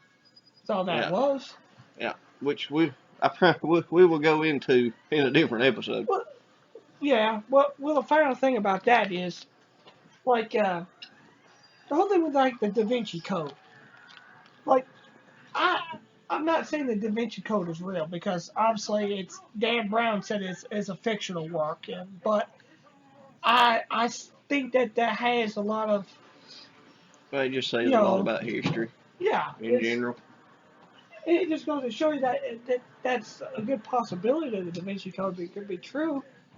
Because do you really think the Pope is going to want like a descendant, No, like a female descendant of Jesus? You really think he's going to give up his power to that, or even just a descendant, a living descendant? You think they're going to give up, especially back then, no, their power? they wouldn't. Because power corrupts. What's that saying? Power corrupts, and Well, or there's something like two that. more real life villains I could add to that. Okay. We'll have to jump forward in time quite a bit though. Okay. Hitler. Hitler's one of them. Yeah, Hitler definitely was. I think Hitler does beat the Stingray. I think we I can. tell you who else beats the Stingray. I can name two more. One of them's Joseph Stalin, Yeah, I thought that's what you were going to say. Actually, what was and there's that? one more. He's Mussolini. Mussolini's a fucking candy ass compared to Oh, these guys. okay. Well, I was going to say Vlad the Impaler, but the inspiration of Dracula, but he was actually seen as a hero Yeah, by his back then. people. Yeah. Really, his story, when you think about it, he kind of is a hero in a way. Yeah, because they were a small country. Yeah, because he wasn't just. And that's, he showed what would happen. You tried to invade him, he would literally impale your ass. Yeah, and he put them up there to display. So It usually as a deterrent. Yeah. The same way, everybody uses nuclear missiles now as a deterrent. Yeah. But the head of the SS. I can't think of his name actually. You're the expert in this. Well, you got the head of the SS, Heinrich Himmler. Yep. That's what And I was then thinking. they had one doctor, Dr. Joseph Mengele. Yeah. The Angel of Death is what they called him. And these are all by far real life villains that nobody should actually fucking like. I mean, I'm sure there's a niche crowd that probably loves these assholes, but these are truly evil, sadistic people. Yeah, these are real life villains. No doubt about it. These are not fun in a movie or a show way. These are real life. These guys fucked the world up. Speaking of real life villains, okay, well, technically the same real life villain. The next, I got actually a couple. They're not real life villains, but they happen in a real kind of a real life. Well, one of them don't happen in a real life situation. So, but the governor from The Walking Dead. Yeah. If a zombie apocalypse were to break out, You would have some asshole like it. yeah. I'm sure you'd have more than one, to be honest. Well, see, when I talk about the governor, I'm talking about from the Walking Dead show. Now, the governor in the comic book is different. Not too much different, but in a way he's more sadistic than what he is in the show. In the show, he's more of a sympathetic villain character. Yeah. He's played by David Morrissey in the book. In the show. Excellent actor. Lovely. I can't think on the top of my name or top of my head something that he would be in that you would know him from. I can't either. But he's a guy you recognize. Yeah. One of those guys you recognize, but you don't know their name. But if you look in every post-apocalyptic style movie, you have that one asshole that is the governor style character. Yeah. That is always, you little shit ice. Well. But yeah, because if you think about the way they portray him in the show, that he started off as this everyday person, nice guy. Then once the zombie apocalypse hits, well, he gets heartbroken over his daughter. Yeah, his daughter gets the virus and she becomes a zombie. He can't deal with it. He's got to take over this whole community. He's got to look after everybody. He's got to be ruthless, and he's just so sympathetic. Me being a parent myself, I could easily turn into that character. Yeah. In a situation like that. Yeah, and he's got to make. He goes from. And I'm pretty sure. Anybody with children that say, "Oh, I couldn't," you're a damn liar, or you don't give a fuck. Yeah, and just look at the other. He's trying to take charge of this whole community. I'm sure at the beginning these decisions were probably like hard for him to make, but then as it goes on, it's like zombie apocalypse. After this many years, it stops being, you know what? It's zombie apocalypse. I can't be sitting here. These decisions become easier to make. Yeah, because it's more of the norm, everyday life. Yeah, it gets to you. That war would get to you. It would get to anybody. It would make anybody into that. Right. And I think that goes to show in that show that your humanity. The breakdown of society and your psyche and all the rules and laws that govern us now. Yeah. Even then, how fragile the whole system actually is. Yeah, it's all about, can you keep your humanity if something like that would have happened? It'd be very hard. And I think that's what goes to show in that character, that one could argue that Rick's the same way. Well, there's one episode in that season where the two, it's my favorite episode. The two sit down and have like a sit down. They have their people outside. Like a peace treaty. Yeah, they're trying to negotiate. He wants this and Rick wants this. Rick is still. It's a season 3. And Rick has kind of lost his mind. His wife giving birth and dying, and all this, and he's lost it, And he's on the verge of becoming the character that he's sitting across from. Yeah. And you can see the similarities. Yeah, it's like that. You can see the transition of how the governor got to where he's at. Yeah, and how Rick is kind of going down that path. And I think and not much action is happening, but they're sitting down, having that talk, and it's just like you said, you could see where Rick is going, where he's at right now. He's right across the table from him. And you can see where the governor has been. Yeah, with these decisions. And David Morrissey, excellent actor, just takes that character just above and beyond where it has to be. Another villain I enjoy. It's played by a funny son of a bitch. We touched on it earlier. Pennywise. Oh, yeah, yeah. Tim Curry played him. Tim Curry is really underrated. I think he gets more appreciation the last few years. The Rocky Horror Picture Show is what he's praised for. Yeah, yeah. Because not a lot of people know that he actually played Pennywise. And I love, you tell people that, and they're like, no. Yeah. Not him. Not him at all. He did. And it's kind of like Robert Englund's version of Freddy. It's the perfect blend of comedic, smart ass, worst nightmare type ordeal. Scary terror, bitch.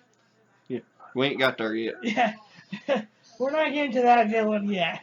That's No. probably the best villain of them all, Scary Terry, bitch. I don't know if I'd consider Scary Terry a villain or not. Well, maybe not. But, I mean, it just the whole shit. Just start picking a Stephen King fucking movie novel and you can find hellacious, awesome villains. That's what he's known for. Honestly. I know how you opened up my mind to the whole Stephen King universe. I watched Dark Tower too. Oh, the Dark Tower movie? How was it? I've never read the book or anything, so I haven't either. I don't know much about it. But Matthew McConaughey plays a hell of a sorcerer villain. Is he in it? Yes, he plays they refer to him as the Man in Black. And he is dressed in all in black. Which, by the way, now you said the Man in Black. No, we're not talking about Johnny Cash. No. Hello, hell. Now here he comes in his big wheel. Yep. Like he's on Sons of Anarchy or something. Yeah. He's part of the mines. No, he's got his own motorcycle club. Yeah, the Asshole Brigade. But, you said Man in Black. Lost. I don't know if you ever watched Lost. Bitch, please. From start to finish. Okay, yeah. If you this was back before you could stream everything, so I had to actually watch it week by week. Well, Titus Welliver, I can't pronounce his last name. He's in a lot of good stuff. Playing the Man in Black / Smoke Monster was an awesome villain. As well as one of my other favorite villains, played by Michael Emerson, Ben Linus. I loved his character on Lost as a villain. Tragic character too. If you loved Ben Linus and Lost and that actor, he's starred in another show years later called Person of Interest. I heard good things about it. The show's fucking awesome. Well, he tried to. I think he was in. I don't know. It only did one season, or I did two, called The Event. Everybody was claiming it was this next big show like Lost. I think it was even done by J.J. Abrams too. Maybe. I think, or maybe it was by one. I think it had some involvement of Lost people, creators, or whatever. But it said I don't know. I think it went to 2 seasons. I made it through halfway through the first season, and I just kind of lost interest in it. Yeah. Lost was one of those shows that was hard to understand. You had to start from finish, but I didn't like the ending of the series. I think it fell short. Ending bullshit. But it was rushed. Our special guest going crazy over here. Yeah, he don't care. He's like, what y'all doing there? Recording? No, here. Let me get in on that. Let me get in this ass. Come on, assholes. Let me in this. Yeah, pretty much. It ain't kind of an ass thing. He just does it. Yeah. But yeah, I met Michael Emerson before. A couple years ago during Walker Stalker. I have. It was a convention. He was a pretty nice guy. I loved him. He's friendly, nice guy to meet. Damn, I had a villain in mind. Fucking forgot. Well, I'll go ahead and throw one in. Go ahead. Gus Fring from Breaking Bad. You never watched Breaking Bad, have you? I don't think you have. I've started it, but I'm like real early in season 1. I'm only like on episode 6. Well, I'm not going to say much about him because I don't want to ruin it for you. Ain't that the brother-in-law? No.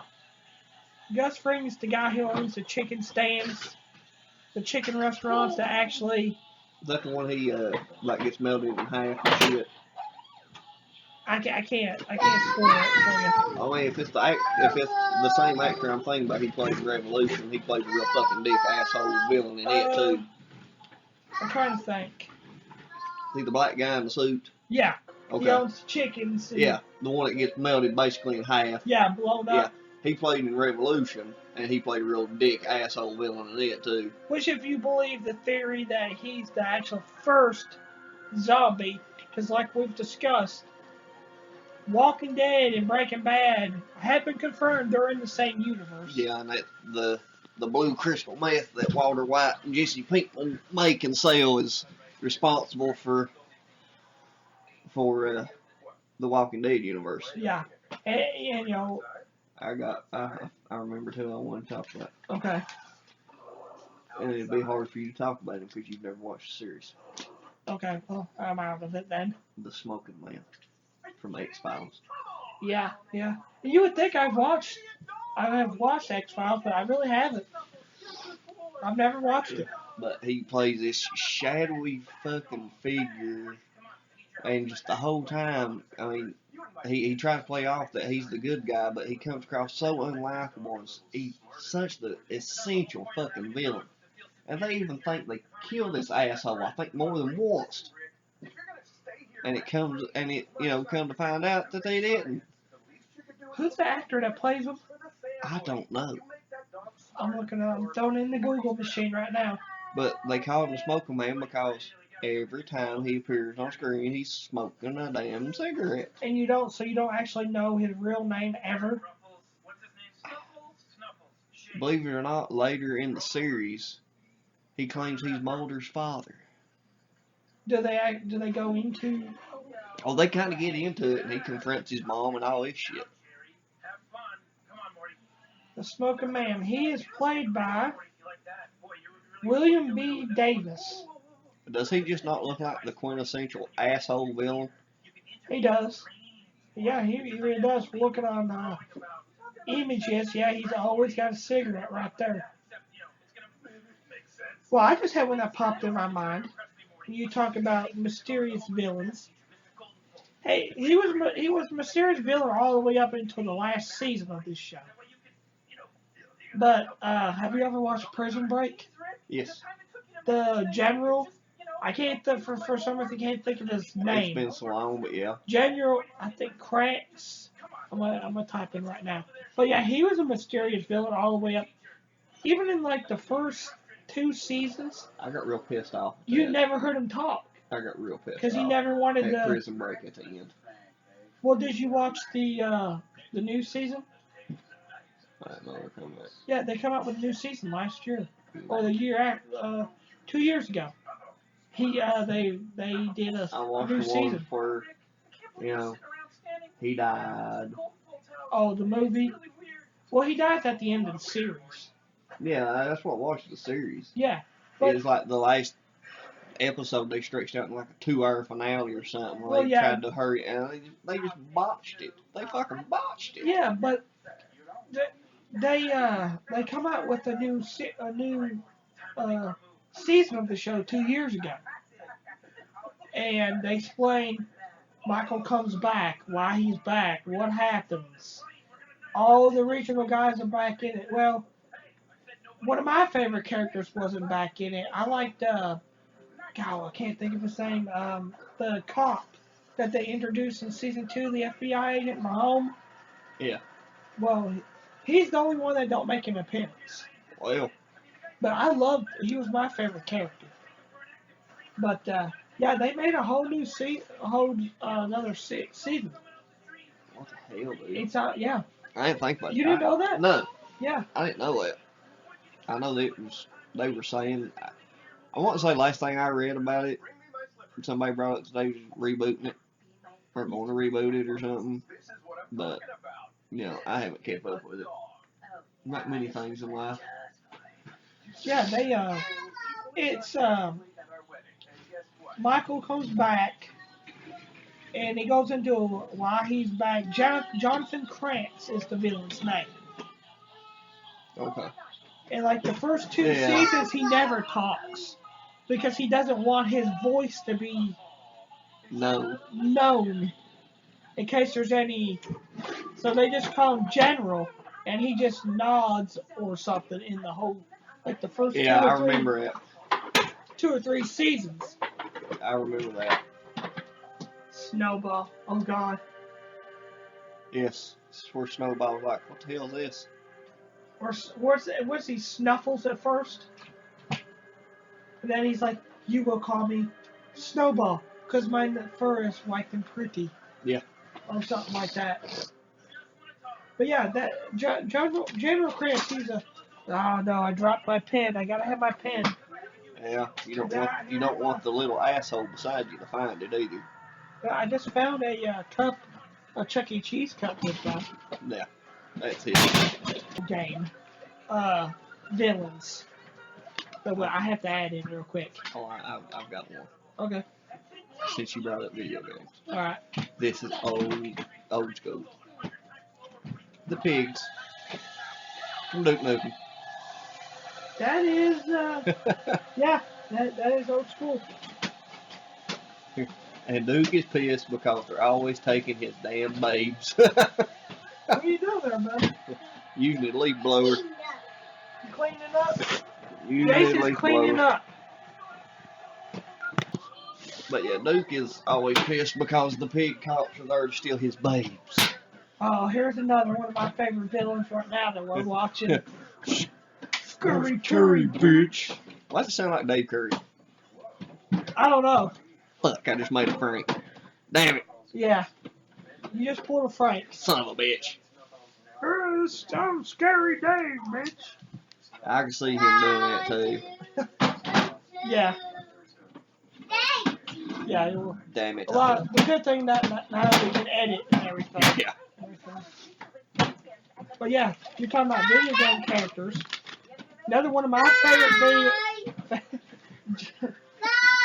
See ya. Bye. Have a safe trip. I like how he just gets on the top and don't go through the bottom, which would be simple. He goes to the top. Yeah, well, you know. Oh no, I got my bullet points. Go big, go home. Yeah.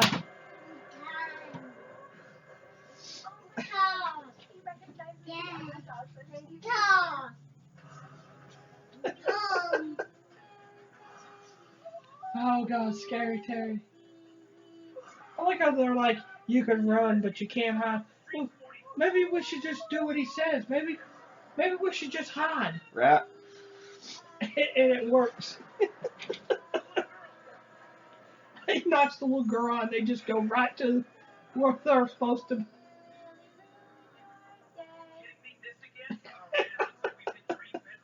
Anyways, but speaking of favorite villains, video games, one of my favorite video games of all time, Final Fantasy VII, and their villain Sephiroth.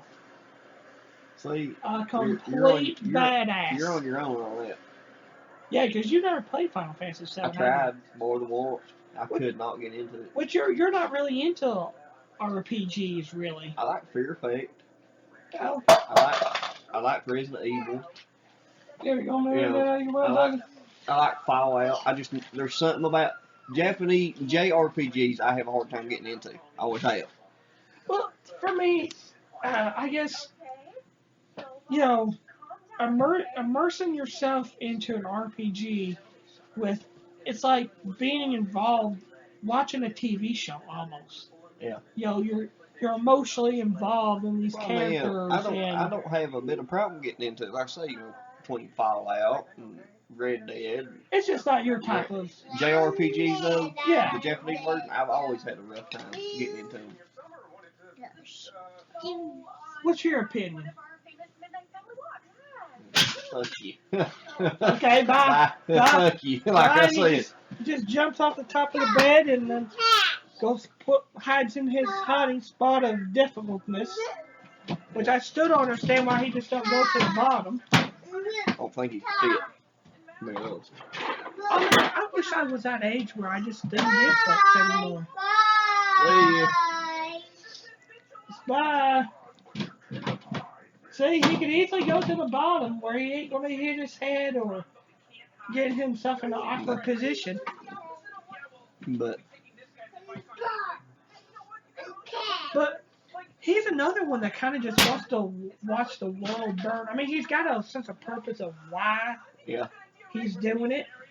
You know, because he finds out he's not even really human. He's a clone of it, and his mom's an alien from so long ago, and he's just a clone. Well, I'm not really a clone. Well, he really is a clone in the show, you know, in the boot or the game. But the real Sephiroth too was, you know, evil. The Flood. Halo, the Flood, the ancient sentient alien race that evil bastards. just corrupts everything. No, really, there's no ulterior motive, but just reproduce and take over everything. Yeah, the Gravemind. I guess. Well, can you say the Gravemind really is the real villain, or the? Well, I guess you could say the Flood in general, because I mean, Yeah. it really is the Flood. The Gravemind's just a part of the Flood. Yeah. So I guess you could say Flood, the Flood in general. Yeah. You could say that. But here's another video game character that I like. Orcs. From the Destiny series. See, I've played Destiny, but I can't remember. Well, he was one of the last expansions that come out for the first Destiny. I haven't played past Taken King. Well, see, that's what the Taken King is. Orcs. Well, he was the Taken King. So I don't think I ever beat that asshole. Well, see, here's the thing I like about. I'll give you a little bit of backstory because they.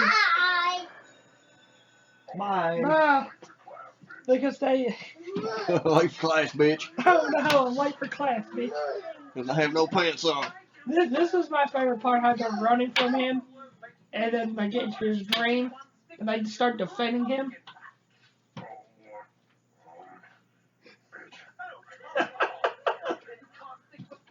I like how it says scary presidents in the back.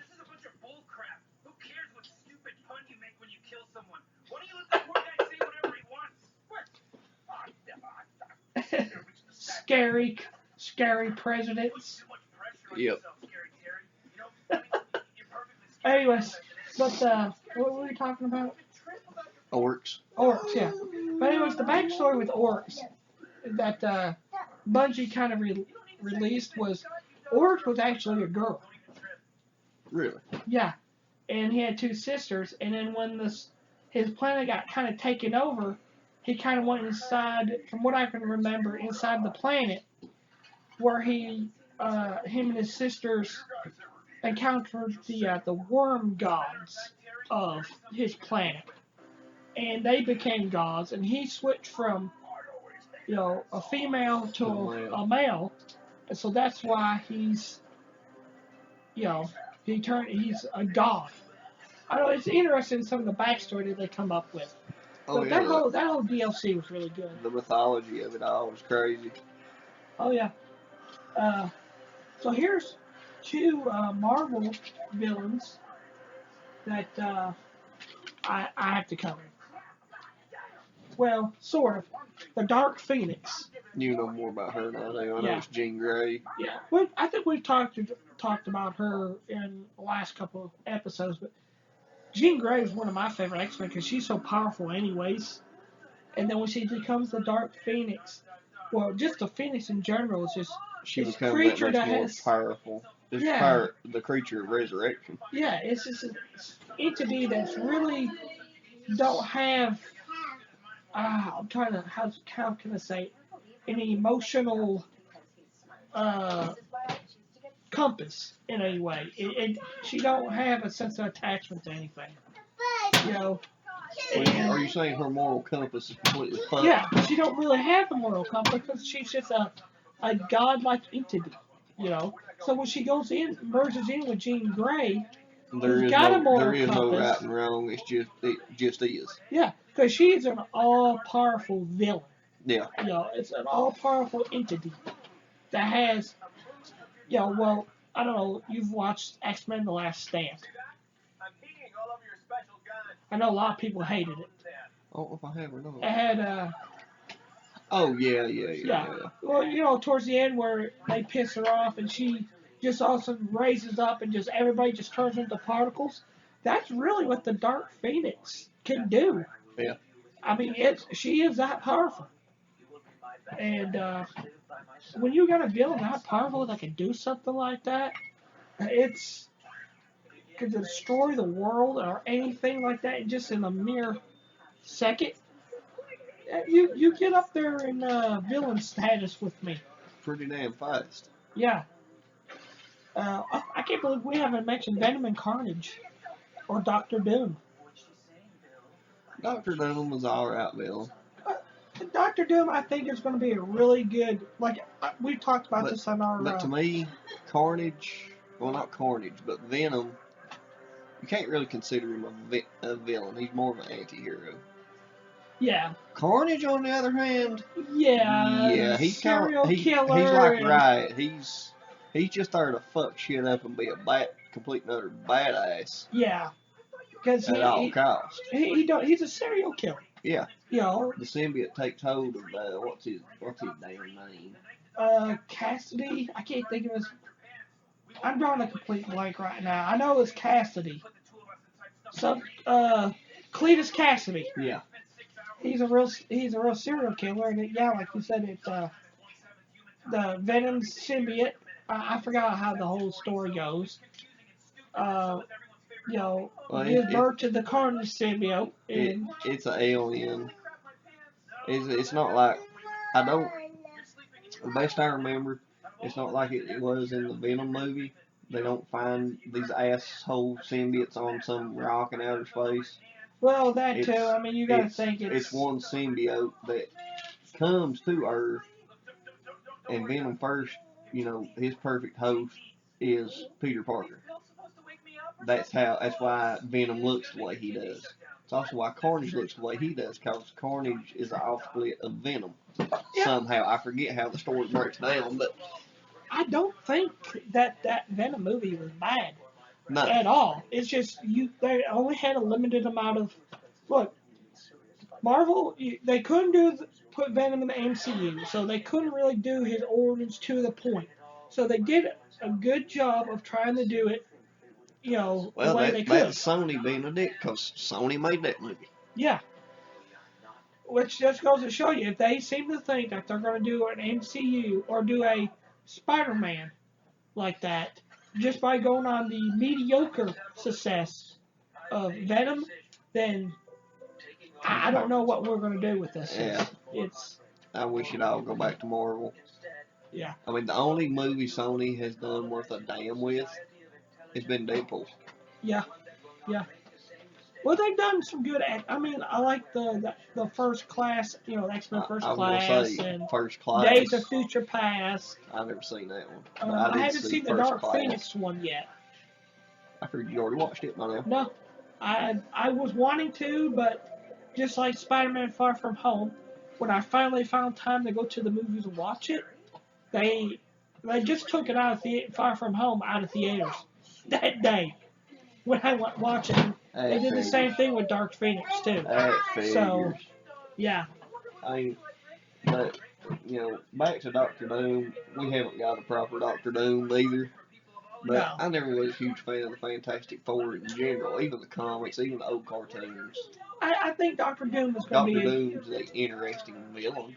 Yeah, if he's more interesting than the superhero, to be quite honest. Yeah, I think if they really do, because they already said they're introducing Fantastic Four.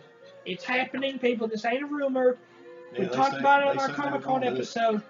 They are coming to the MCU. Yeah. And I honestly think, just like we talked about in my Comic-Con episode, I think Doctor Doom is lining up to be the next MCU Thanos villain. No. I have a feeling that's the way they're going to go. I won't say it a couple weeks ago, they laid out who the new villain of this phase was going to be, but it's not Doctor Doom. Is it going to be the other one I thought, Mandarin? Which Mandarin's been teased since the very first Iron Man. Yeah, no. I want to say the big villain's going to be Galactus.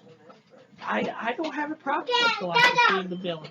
I think Galactus if they do him right, because the last time and the first time he made his big video, No. he was a goddamn motherfucking storm cloud.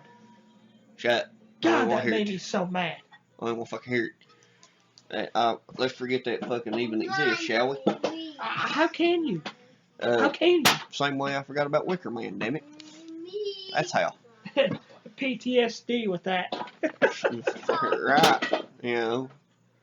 So, I want to close out this segment of the show. Yeah. With a mention of a villain that we failed to mention, and I can't believe we have. I can think, if it's one I'm thinking of, he has a brother. Well, I'll put it this way. Here's an honorable mention. A couple of them. Ganon from Zelda. Can't forget about Ganon from Zelda. Sorry. I like Kingpin from the Netflix series. I think they got a great guy doing the. It's sad that they had to cancel that. Yeah, they had, I forget that guy's name, but he played the thing he's most known for. You know, he was on Law and Order. Yeah, you would never know. I didn't even recognize him. Oh, as soon as I seen him, I knew who he was. But I've watched that much fucking Law and Order growing up. Sauron was good from the Lord of the Rings series. I forgot about that. But here's a good villain. And I know you're going to argue with me, kind of. But technically, it is a show. It is a soap opera for men. But Ric Flair. Woo! Hey, Jason's over here just... Yeah, he's just going all fucking ham in his toy box. Sorry, for all two of you listening to this. There's just no way around it. Jace does no fucks are given. No. I wish I could be like that now. We are. Well, we kind of are in a sense, yeah. We're not as innocently as he is, though. No, but yeah, I think Ric Flair's. Technically he played a good heel. Yeah, heel did is Hogan. villains. Yeah. So did Hogan. Yeah. I mean, to me, he's Triple H played a hell of a heel. Yeah. So one we haven't mentioned, and I'm surprised that a lot of people are probably like, "How could you forget about him?" The great Hans Gruber. Well, I was gonna say, yeah, just one last thing about he had a brother. Okay, so Simon. Yeah. So I can't believe we forgot about him. Alan Rickman, the late great Alan Rickman. Yeah, Professor Snape.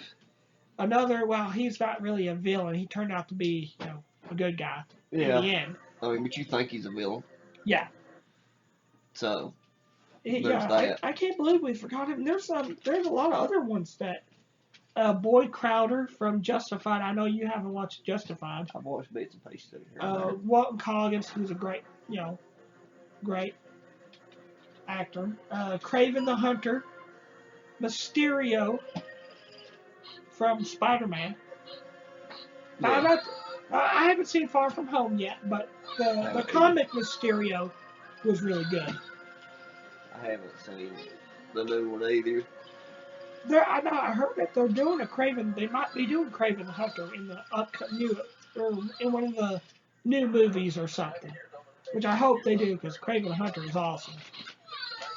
I will mention one more villain. Go ahead. And I had the video game with it in there. It's also a movie. Mr. Tony fucking Montana himself, Scarface. Well, can you really call him a villain? Maybe an anti-hero. I don't know. At least to me, he's an anti-hero. Well, I mean, you think about it, he has all the villain characteristics. Oh yeah. He's shooting people. He's selling drugs. He lied to get in the country.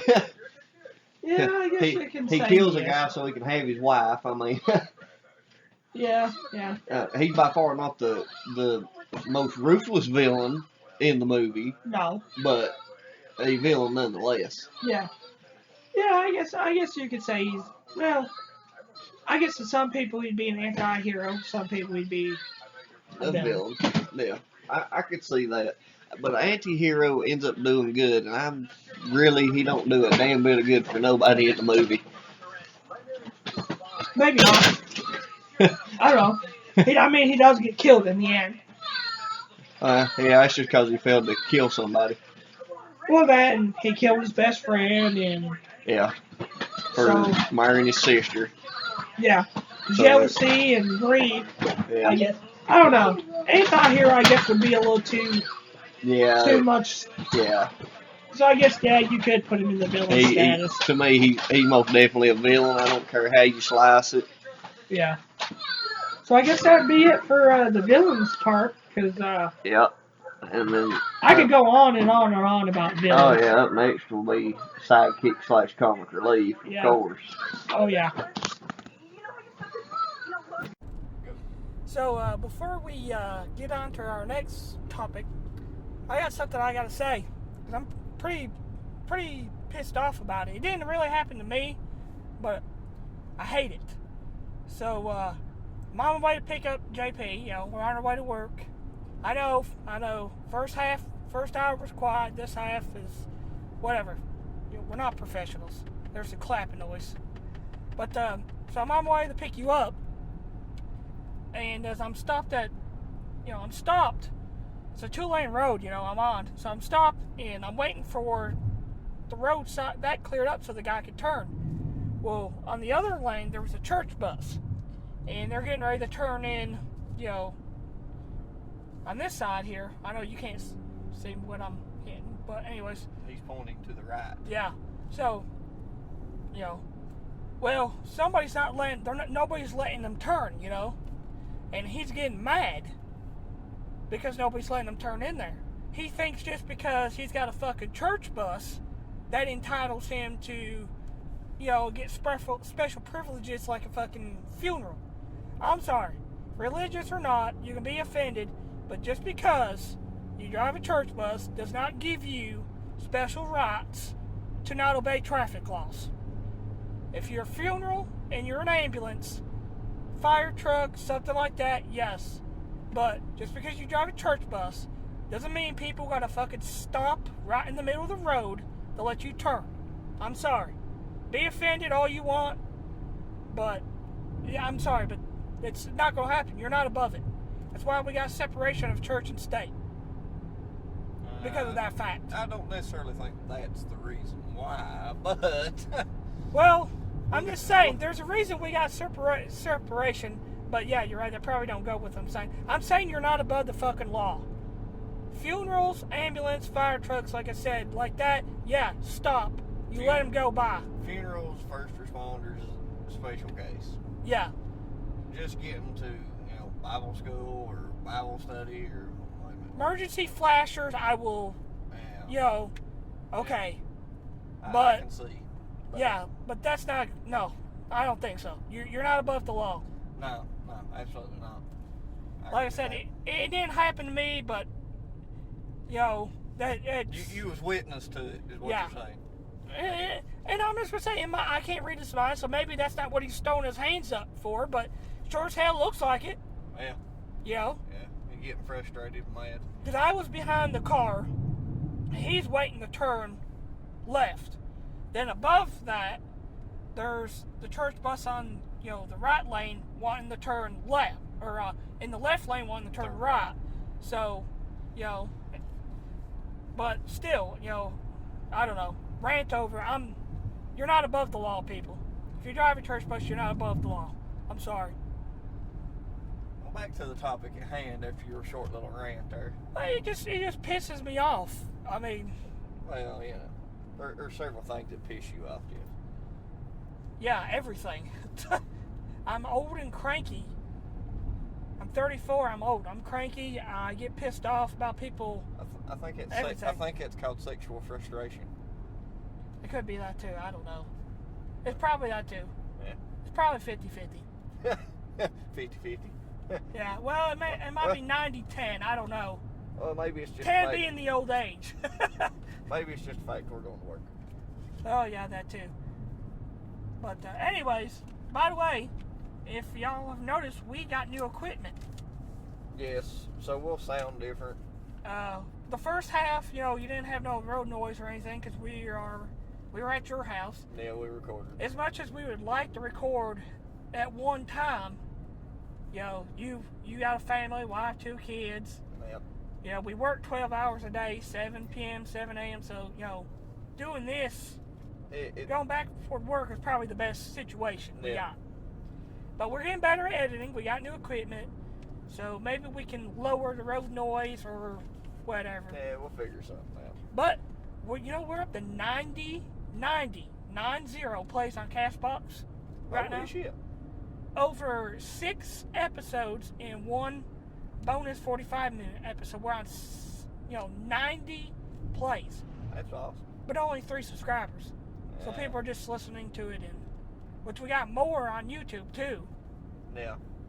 But I think that's kind of cool because I was browsing some other podcasts, and there's some that got like 20 episodes that got like 2 plays.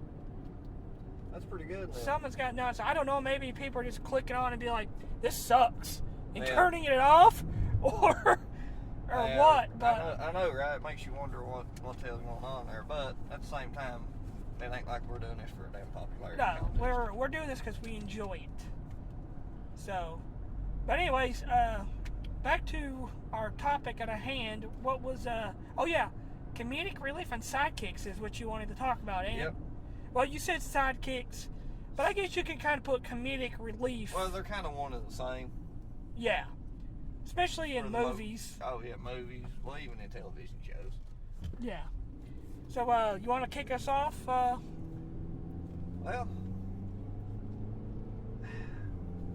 a sidekick I liked, and I hate to call him a sidekick because he has an interesting story, was the Winter Soldier, Bucky Barnes. Well, he was a sidekick. I mean, technically, he was Bucky Barnes. He was always the kid's sidekick to Steve Rogers. Yeah. I was about ready to say Steve Irwin for a second. I don't know why. You're obsessed with fucking Steve Irwin. Well, I don't know why I was going to say Steve Irwin, but... You'll get your chance. That's next episode. Yeah. But yeah, he was, technically he was a kid, a sidekick. But at the same time, when he became the Winter Soldier, to me, that was the more interesting story versus Steve Rogers being Captain America. Oh, yeah. Well, which Bucky's, really, if you sit here and think about it, his story is kind of a little bit more interesting than Steve's. He's just a kid sidekick. He really, he's nothing special. No. He joins Captain America. Not until he becomes the Winter Soldier. Yeah, which if nobody's ever read the Winter Soldier book, I haven't. Do you have it? Yeah. You want it? I'll let you borrow it. Yeah, I have it. I got to dig it out of the storage unit, but yeah. Okay. I do have it. It's a really good read. It's a little bit big. It's probably about that thick. Yeah, it might take me a while to get through that. I got a lot of the Ed Brubaker's Captain America stuff. I got Civil War, Red Menace. I got the Death of Captain America series. I've got 3 issues of the Civil War series. Well, see, this is the whole novel, the whole thing. I bought the individual books, comic books. Yeah. And I've got 3 out. I think there was 10 total. Okay, so you got the original back from single 2000, issues. Yeah. From 2006. Yeah. Okay. That's what I've got. I bought it from a place that went out of business, unfortunately. I know Page 3's not out of business. Nope. The other place I went to, All Time Game Time, he shut down. Oh, speaking of places getting ready to go out of business, video game. I know this is kind of completely side, but did you read the latest thing on GameStop? They've lost $14 million this last quarter. Just because of... Ain't nothing that ordinary. No, but just because of digital downloads and all that, nobody's going to GameStop no more. Sad part is, I think I'm going to go Friday. Well, Borderlands 3 comes out Friday, so... Well, that's not why I'm going, but... Although, I want Borderlands, but, that's for a different topic. Yeah. But anyways, back to our topics. Yes. But, Bucky Barnes is he was a good sidekick. Being a kid out of nowhere. And we probably should save this one for last, but I know everybody that's listening is like, why hasn't they mentioned Robin? Yeah, another great sidekick. Well, Robin in general, or is there a specific Robin that you like? Well, the first Robin I remember. Yeah. Was why can't I think of his name? Dick? Well, the character's name was Dick Grayson. Yeah. But he started alongside Adam West. Oh, yeah. From the campy Batman 1960s TV show. That's the first Robin I remember. Yeah. Because I think that was the first. Yeah, that was the first live action Batman. Yeah. Thing. So I mean, yeah, I don't know what the actor's name was. I can't remember. I used to know. Which I've never watched that, Batman series. Obviously I know Adam West. Adam West. Yeah. And God, what was the Joker's name? Caesar Romero. Yeah. But who refused to shave his mustache. That's why you can see it under the makeup. Yeah. Which I never watched. Like I said, I've never watched that series. I have watched the series when I've grown up, and even in the past couple of years, I have watched the Batman movie again. Oh, the 60s one? Yeah. So, I've watched it. So, do you have a specific Robin? Which one you like? Because there's three. There's the Dick Grayson, Jason Todd, and God, why can't I remember the third one? I can't remember. He's a young kid. Damien. No, that's Bruce's son. Yeah, but there was a third one after Jason Todd. I can't think of his fucking name. I got a big dick on the back of my car. Huh? I did not notice that. Huh? Yes, you did. Now it looks like a fish. Yeah. Anyways. And I bet I know who did that. Enough about the dick in the back glass. Yeah. But I bet I know who did that anyways. As far as the one with the most interesting story right now has to come from the animated series is Damien. Yeah. See, I'm not too familiar with Damien. I know he's Batman's son, obviously. I know he does eventually. It's Ra's al Ghul's grandson. Okay. So it's, it's him and Talia's son. Yeah. That Bruce knew nothing about. Right. And discovers, and Ra's is training him in the League of Shadows. See, and that's to be to be an assassin, and somehow Bruce intervenes and turns him into Robin and trying to keep him, basically turn him into him, essentially. Right. Actually, that's another thing I was going to say about. But you could also throw Batgirl in there as a sidekick, also. Yeah, you know what? I don't know why that didn't occur to me. But yeah, Batgirl, technically, yeah, she would be a sidekick. Because even when she got shot by the Joker and she become Oracle, she was still helping out. Yeah. In her little tower and everything. Yeah. So Batgirl, she can be considered a sidekick. Yeah, she gets sidekick status. Alicia Silverstone's Batgirl. That movie sucked. But it was Alicia Silverstone. I mean, yeah. that's all that. Yeah. That's all that needs to be said right there. Back in the day, somebody you don't hear nothing from anymore. Which Barbara Gordon's just an interesting. Yeah, and that's part of where they fucked up with Batgirl and that Joe was it Schumacher or Silverman? Schumacher. Batman series. They turned Batgirl into Alfred's niece. I remember Batgirl always being Barbara Gordon. Yeah, that's what I've always remembered her as, Barbara Gordon. So. Commissioner Gordon's daughter. Up until she was Batgirl, up until the Joker shot her and paralyzed her in the Killing Joke. Yep, and then you had another. Which I got that too. Another female that kind of played a Batgirl type character, except she used a gun. I can't remember what the hell she was called, or her name. Going back to Robin, I don't know. I have to say probably my favorite Robin Well, I don't know, because he really wasn't... I really didn't like him until after, but it was Jason Todd. I was going to say, Jason Todd probably has the second most interesting, to me, story, because the Joker beats him with an inch of his fucking life. Which I got that book, by the way, if you want to read that one too. I mean, basically beats him within an inch of his fucking life, and blows him up in that warehouse or whatever it was. And he comes back years later as the Joker. Yeah. Well, he come back as Red Hood first. Well, I mean, essentially, they're one and the same. Yeah, but he come back as the Red Hood first, and they started hinting around during the Hush storyline, which we're not going to get into that again. I ranted on about that last time, and I did not like it. Well, yeah, I ranted on about it earlier. Yeah, you didn't like the animated movie. We got that.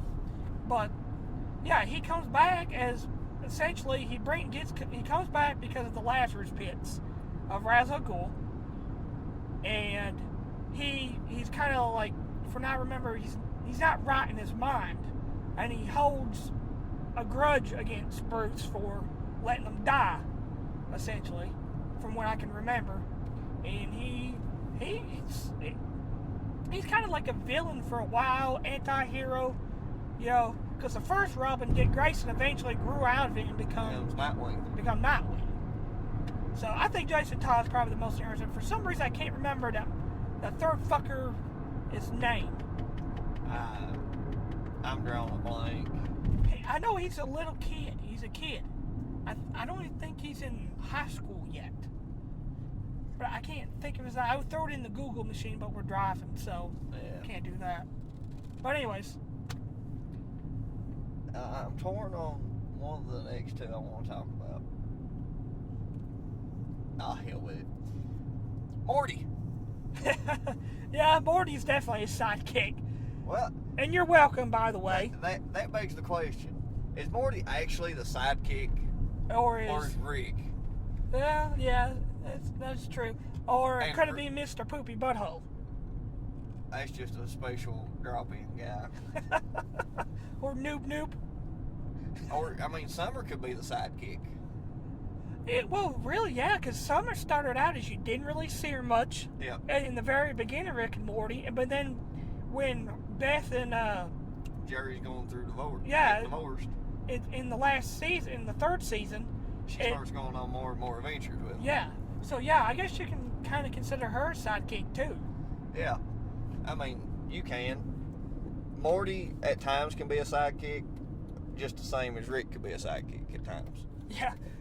Yeah, that's true. Like, I love the council of Ricks and the Mortys running around, and there's interesting theories out there about the Morty that basically framed Rick that you see with the eye patch and pulls it off and shoves the wires back in. That's Rick's original Morty. And he's just going around. And he's in an episode that got swapped. Well, remember that one episode they died? Yeah. Yeah, Rick Potion, what was it, Rick Potion number 9? Well, that's where they destroy Earth, the 13717 or whatever. Oh, yeah, with the Cronenbergs in and all that. Yeah. So, they actually... And they go to a different Earth and kill that Rick and Morty. Yeah, and then but take there's their also place. one where I can't remember which episode or what season, and they're like, no, you've got my Morty, and swaps and all this other shit. And the crazy theory is that this Morty's pissed off about it or something, and he was the one you see with the eye patch that eventually takes over the Council of Ricks. Holy shit! I just got an epiphany. Oh hell. Okay, so that original universe, right, where that original Rick and Morty died, and they had to come, and those two took the place. Yeah. And the whole Morty being basically like a robot. What about if that's not the original Morty? What about if that's the original Jerry, Summer, or Beth trying to get revenge on all the Ricks by building a cyborg Morty to fuck everything up? Maybe. I don't know if they got enough brain cells together. Well, but maybe Jerry don't. well, it's but true. You never know. I mean, Beth or Summer could. Yeah. I mean, hey, Beth is, is Rick's daughter. Yeah, but she's a damn horse doctor. Well, she's pissed off about it. Horse surgeon. Yeah. It never says doctor, it just says surgeon. Well, no, I don't know. Maybe they do say doctor, I don't know. I thought they just said surgeon. But I don't know, it kind of just dawned on me. It's like, what about if that's the, There's all kinds of theories out there about Rick and Morty. It's awesome. Or this could be all of, like, Jerry getting revenge on Rick for fucking up his marriage. Well, there's another theory that the Jerry you see is a different Jerry because the Jerry daycare. Oh yeah, that is true. Yeah. He's like, I think you got my Jerry. All right, fine, here. I tell you which episodes I do love. I love the episodes where they go through the TV, the Infinity TV box, or the dimensional. I forgot dimensional cable. Yeah, the dimensional cable and the different. I love the two brothers. We're like two brothers driving in the apocalypse, and a giant cat, and they're just making up shit as the trailer's going along. Yeah, the fucking title's like 4 foot fucking long. Yeah. But yeah, that's awesome. Who don't love Rick and Morty? You're welcome, by the way. Yeah, I know. You really introduced me and got me used to that. And just the other day, you were saying, I can't wait for the new episodes. Right. How do you think we feel, the ones that have been watching it? I know. We've gone 2-3 years between seasons. Yeah, but I got spoiled, damn it. Yeah. I have to watch 3 in a row. Yeah. Sometimes it's good to be late to the party. Well, yeah. Because now you only got like a couple months before the new season premieres. Yeah, but that's kind of a couple months too long. 2 years too long. But I will talk about. You could call him a sidekick. I don't really think he is. He's kind of a main character, but seems how the reboot is coming out, or I think it may already be out. I'm not sure.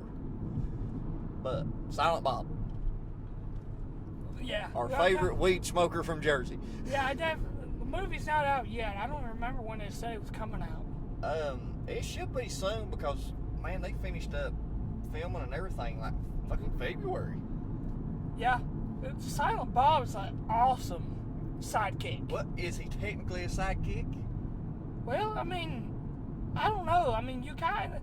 Well, okay. His character's Silent Bob. I mean, he comedic relief, though. I mean... He doesn't really speak. Well, no. Fucking comedic relief could be Jason Mewes, Jay. Well, yeah. Fuck. Yeah. So, I mean, it could kind of go... You know, that's why I said it would be iffy. He could be a sidekick. Yeah, you could put him in the sidekick role. I mean... Almost definitely, he plays more of a sidekick role in, like, Clerks and Mallrats and... Yeah. He comes more to the forefront in Dogma. You know, I've never watched Dogma. I mean, I've watched the other ones, but I've never watched Dogma. It's pretty good. It's got Alanis Morissette in it. She plays God. Alanis Morissette's in it? Really? Yeah. God, I kind of forgot about it. I don't know. I think she's actually pretty attractive, Alanis Morissette. I don't know why. I just do. There's something about her that I find It's got Chris pretty Rock sexy. in it. Ben Affleck's in it. Matt Damon's in it. All in Dogma. Oh, Matt Damon, Ben Affleck. Who would have known those two would have, all these years later, been two of the greatest actors of our, of any generation, really. The last few They've been years. in a lot of damn movies. That's for sure. I didn't think Ben Affleck was going to do a good Batman, but he does. Yeah, I actually liked him as Batman. I seen something, speaking of Batman, I hate to get off topic, but that reminded me. But it pissed me the fuck off. Isn't that what we do, though? Yeah. Christian Bale. I didn't watch the video on YouTube. I haven't read the article of what exactly Christian Bale said. But basically, he approves of Patterson and offer some advice on playing Batman. You know, I want to give him a chance. We talked about this in the Comic-Con episode. We've talked about it on a few episodes. Yeah. I never thought that Heath Ledger was going to be a good Joker.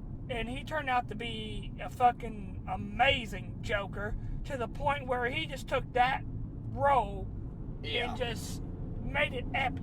He really did. So I'm going to give him the benefit of the doubt. I have a hard time because to me he will always be a sparkling fucking vampire. Which, I mean, I really didn't. This is really not an unpopular opinion, but I don't think he was bad as Batman, but he wasn't definitely the best Batman. Now, when it comes to Bruce Wayne, he was a good Bruce Wayne. Christian Bale. Yeah, but then again, I think Ben Affleck was the better Bruce Wayne. I actually didn't like his Batman too. I like that he had the voice modulator. Yeah, that was instead cool. of just disguising his voice like that. But really, would we have ever got Batman versus Superman the way we got if it hadn't been for Christian Bale and the Dark Knight trilogies, the Chris Nolan trilogies? Probably not. Probably not. I mean, but then again, I actually enjoyed Christian Bale as Batman. Like I said, I didn't think he was bad, but I don't think he was, good either. He's not the top one, I wouldn't think. No. To me, one of the best performances of Bruce Wayne being eccentric and Batman is Michael Keaton. Michael Keaton was really good. Especially the first Batman movie Tim Burton done was awesome. Oh yeah. Well, I like the second one too, the Batman Returns. Yeah. Where I had Penguin in it, and it was good, but I liked the first one better for some reason. I guess that's the first one I remember seeing. I guess maybe why. You know, a lot of people go on about different roles in Batman, but I think everybody leaves out Danny DeVito's Penguin. He done a good Penguin. He actually did. Yeah, I think he did a really good job, and I think a lot of people just kind of, including myself, until I just, realized it. I don't think he gets a lot of credit for that role. No. At all. But we'll get off Batman back to Silent Bob. Yeah. Kevin Smith in general is just a fucking awesome guy to meet. Yeah. I remember when I don't know if I told the story on here or not, but when I met Kevin, he very nice guy. Like I went to go shake his hand. He's like, "No, man." He's like, I take a hug." I was like, I'm not going to hug Kevin Smith, so. Right, I mean, to me, him and Jason Mewes seem like they'd be awesome. They'd be cool and laid back. Oh, Jason Mewes is awesome. I think I have told this story before, that waiting in line for Comic-Con one year, and while I was sitting there, Jason Mewes come out of nowhere with like a whole bunch of pizza that he got, and he just started going down the lines. And just started handing pizzas, like whole pizzas. That's cool. And you can hear the people like, "Jason, come on now, we gotta come back in here." He's like, "No, man, some of these people ain't gonna get to see me." And he's just walking around. Like I said, the Jason Mewes you see on film is Jason Mewes. Yeah, just a little bit, a whole lot nicer, in person, but. Yeah, he cusses like that. He acts like that. He just what you see is what you get. Right. But I'm waiting for that movie. I'm interested in it. Of course, I would be. I'm always gonna go watch. Oh hell yeah! I'll probably go watch about 45 times. Not 4 or 5, 45. But just like the Cardi B Jennifer Lopez movie that officially is out now. Oh, hell. That I won't be going to the movie theaters to watch, but I'll be at home watching it. Yeah. I understand. With a lot of Kleenex. But anyways, buy stock in Kleenex and Jergens. Like I said, if y'all buy stocks or, know everything about or know anything about Wall Street or whatever, you might want to start investing in Kleenex. Anyways. But another guy, and he is a sidekick. He's an interesting character. I can't go into what kind of character he was in the comics because, unfortunately, I've never read any of the Hellboy comics. But it's Abe Sapien. Yeah, I've never read any of them too, but from what I watched in the 2 movies, which I'm not really too familiar with the Hellboy comic universe or whatever. I ain't either. But Doug Jones, who played Abe Sapien in the first 2 Ron Perlman ones, did a really good job. Well, see, in this last one, he shows up at the end. It's kind of like an end slash, and they get more into it a little bit with him, after the credits roll. He's not Abe Sapien. It's something Sapien. I cannot remember for the life of me. I don't think it's Abe Sapien though. So I don't know if in the comics his name's actually Abe Sapien or something else Sapien. Right. But his powers is fucking cool. I mean, he can literally, what you see, I mean, he can touch something and know every damn thing about it. Yeah. That is a pretty cool power. I mean, but... And then he can literally more or less rewind time and let you see things that happened. Just like he was there. I don't know if I would really want that power of touching something and knowing everything about it, because just think about that. What negative effects touching certain people. Yeah. Like if they're really like a serial killer or a murderer or something you don't know. I don't know if that would pick it up. I mean, he obviously picked up that Liz was pregnant. Okay, yeah. And remember, the princess was learning about him at the same time he was learning about her, and they just accidentally touched. Right. In the Golden Army. So I wonder if it's just he kind of just senses stuff, or he just... I don't know if he learns, like their name and the, background and history, blah, blah, blah, or if he truly knows every fucking thing about them. Right. But it's kind of portrayed like he might know everything about it if he touches it. So, I don't know. He's an interesting character nonetheless. He definitely a good sidekick. Oh, yeah. I mean, like I said, I'm not too familiar with the Hellboy lore. I'd like to be. Really, that much. What I know is from what I watch in the movies and what I hear, friends go on about. But yeah, he's kind of like a fish character. He's a humanoid fish. Yeah. More or less. Kind of like put you in mind, creature from the Black Lagoon. Yeah. Black Lagoon. Shit, I can't talk this morning.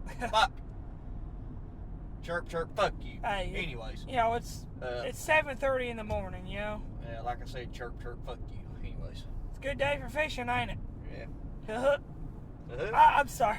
For those who don't know what I just said, me and JP have been addicted to this certain YouTube channel. Well, I got us addicted to it. Yeah. You can find them on Facebook on how you found Viva La Dirt League. Yeah, it's called Viva La Dirt League. But they have this segment that they do. They put out these videos called Epic NPC, man. Of course, if you're a gamer, NPC stands for non-playable character. It's like shopkeeps and, It's RPG.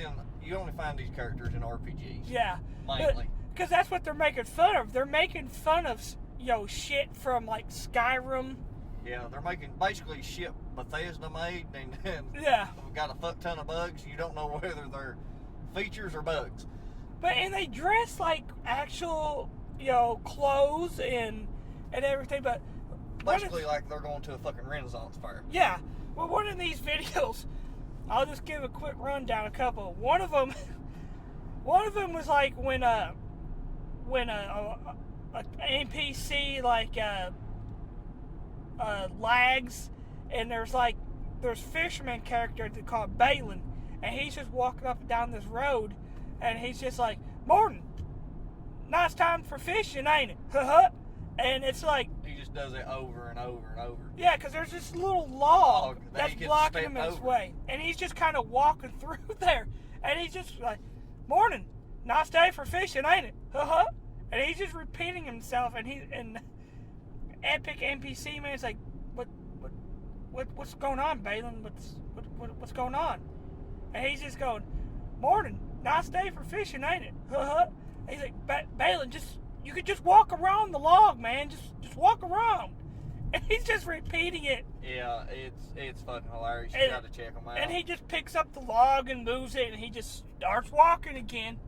But then there's another one when they get stuck, and Balin and that one guy just kind of like walk into each other, and they're just staring at each other, just like walking in place. Yeah. And it's like when NPCs like lag or something. Oh, you got glitching, the hackers. Yeah, but the best one, the best one was hacking. Yeah. And he, like, the epic NPC man is it's like he plays a shopkeep. Yeah. So the guy walks up, and all of a sudden you see a blue screen that's somebody hacking into it, and he's like, "Oh, hello, adventurer, and welcome." And the town's supposed to be called Honeywood. Yeah. He's like, "Hello, adventurer, welcome to the town of my dick." And he stops and he goes, "Whoa, okay, let's try this again. Hello, adventurer, welcome to the town of my dick." Yeah, it changes up how he says dick. Yeah, because he's trying not to say, and he's like, "Welcome to the town of my dick. Dick. It's Welcome hilarious. to the town of my dick." I was laughing so hard. If you're having a hard time finding it, I think Jeff may have shared it on our Facebook page. Yeah. It's called Viva. What did I say? It's called Viva La Dirt League. I think you actually shared that video on our Facebook. Yeah. And there was one. What was the other one that? Because I was laughing so hard. Oh, I can't remember. Because it was like a 5-minute. It was like a 5-minute of like a couple clips. Yeah. And I was laughing so hard, especially at the hack with "Welcome to the town of my dick." Yeah. I That's was hilarious. laughing so hard, I had tears in my eyes. I had to stop the video because I could not see. I could not see. I was laughing so hard. I believe it. But please check them out. Or you could just search Epic NPC Man. Yeah. But we gotta give a shout out to those guys because Awesome. I was at work last night for 3 hours just watching these guys' videos. And they make fun of, like, GameStop. They got this store called Playtech, and there's this one where the guy walks in and he goes, "I'd like to buy a USB drive." And the guy's like, "Okay, well, we got a special going on. You can get 1 for $20 or 2 for $50. It's a Playtech special." And the guy's like, "Shouldn't that be 2 for $40? Like, no, it's a Playtech special. 1 for $20 normally, but you can get 2 for $50. It's a bundle deal. It's a good deal." And the guy's like, I think you got your math wrong." He goes, No, it's a Playtech special. You see, you get 1 for $20. The guy's like, "Yeah, I understand that." Or 2 for $50. He goes, "Yeah, but that's not what I'm understanding. Shouldn't it be $40? No, it's a Playtech special. So we make $10 more off you." Yeah, that's the special. And he's like, "Okay, how about this? I'll just take 1." Then he starts to leave. And he goes, "Oh, you know what? I think my mom needs 1. So, no, you rung me up, separate transaction." He goes, "Yeah. I want to buy another one." So he starts to put in the information, and he starts to charge him $50. He goes, No. I'm just buying 1. He's like, "Yeah, but you bought the other one, so that's 2 for $50. He goes, "No, but that was a separate transaction." He's like, No, but you still bought the 1. Yeah. Check them out, guys. Yeah, just please. You can see that shit. But Abe Sapien, back to him, he kind of like a detective. I mean, I guess you could call him a detective with his powers. And technically he is. Part of the paranormal research, whatever the fuck it's called.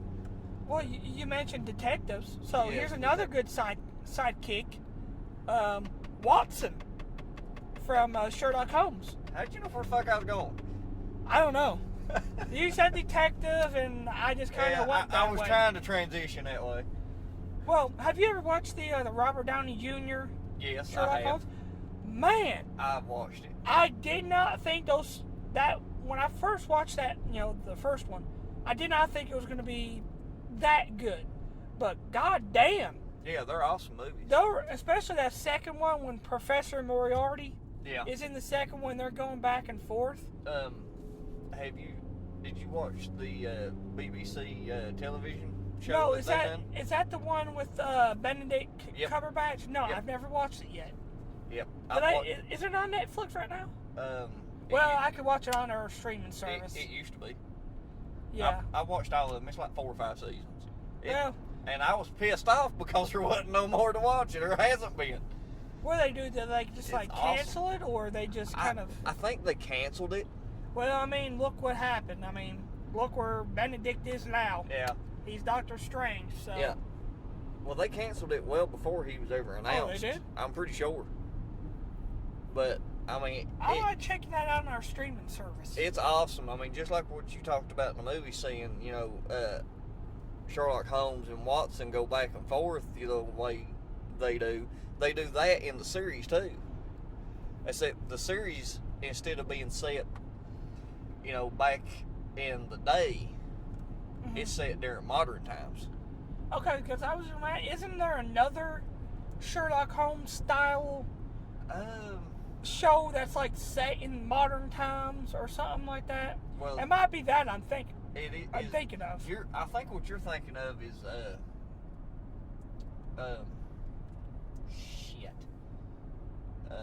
Ripper Street is actually made back in the day for their if I ain't mistaken, they're investigating all the prostitute murders. Basically, they're investigating Jack the Ripper. Well, I know they got a Van Helsing show too that's like in modern times. Oh yeah, like a descendant of Van Helsing. I watched it. Is it good? Yeah, I enjoyed it. The sad part of the first season, you don't see you see the Van Helsing air, you just don't realize it's that person. Okay. I don't want to give it away until like the last couple of episodes, then it comes out, and then it just gets better and better from there. Okay. Yeah, but Watson, I think it's a pretty good sidekick. I mean, Sherlock is obviously the main guy, and Watson's obviously the sidekick, but they're kind of equals. I mean, but yeah, they're I don't know, equals. It might be a little too above and beyond, because really Professor Moriarty was always supposed to be Sherlock's equal, and that was only supposed to be his equal right there. But Watson's just as smart as Sherlock Holmes is too. Yeah. Which, like I said, I don't know much about the Sherlock Holmes lore that much. I haven't never read Sir Arthur Conan Doyle's books.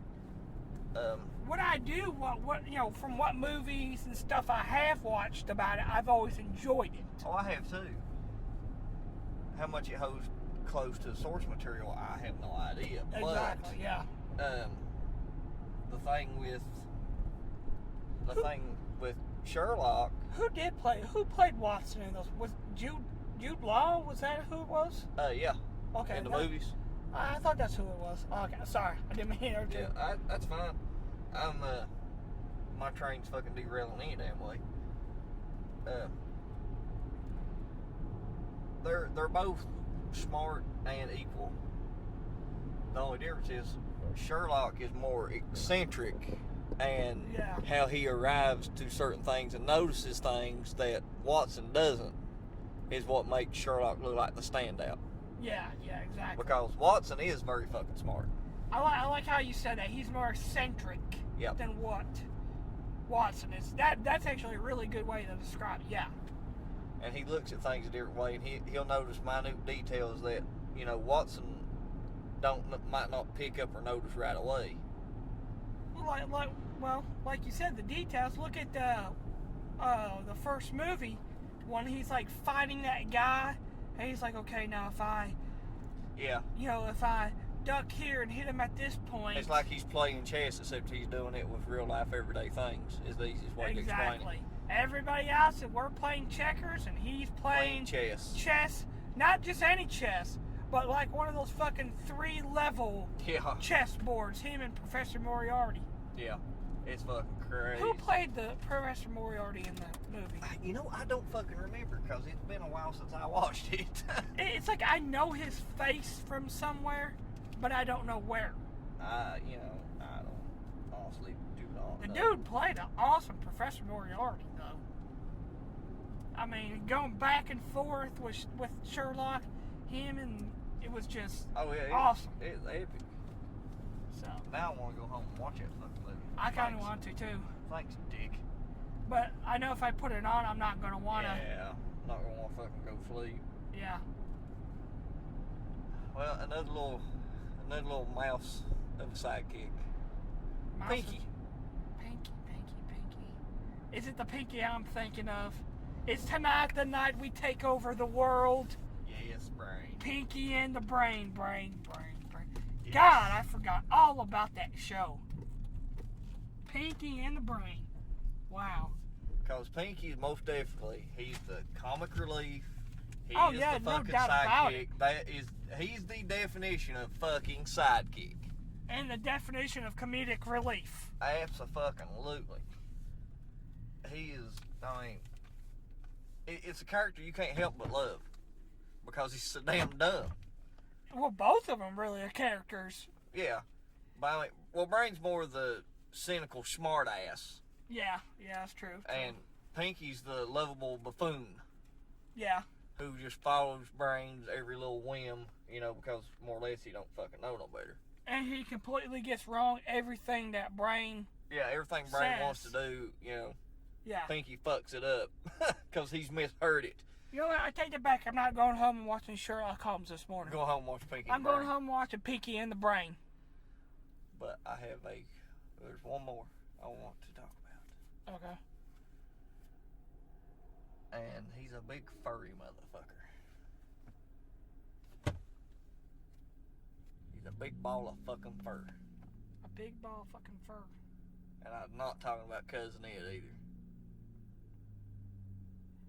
A big ball of fucking... You have lost me right now. Chewbacca. How the fuck did you not get that, Mr. Star Lord? Oh, Darth Vader. By the way, don't... Oh, God. You know where I'm going with this. I don't know. Our buddy Richard at work, who listens to all of our episodes. Oh, does he? Yeah. He's fucked in the head. Well, he stopped me and he asked me, he goes, hey, when's the new episode going to come out? I said, well, we're working on it right now. I said, we're covering villains and sidekicks / comedic relief. He's like, okay. And, of course, he knows I'm a big Star Wars fan. He goes, I got something for you. I said, okay. He goes, who is the villain in Star Wars? I said, well, which are you talking about, the original trilogy, the prequel trilogy, or this new trilogy? The original trilogy.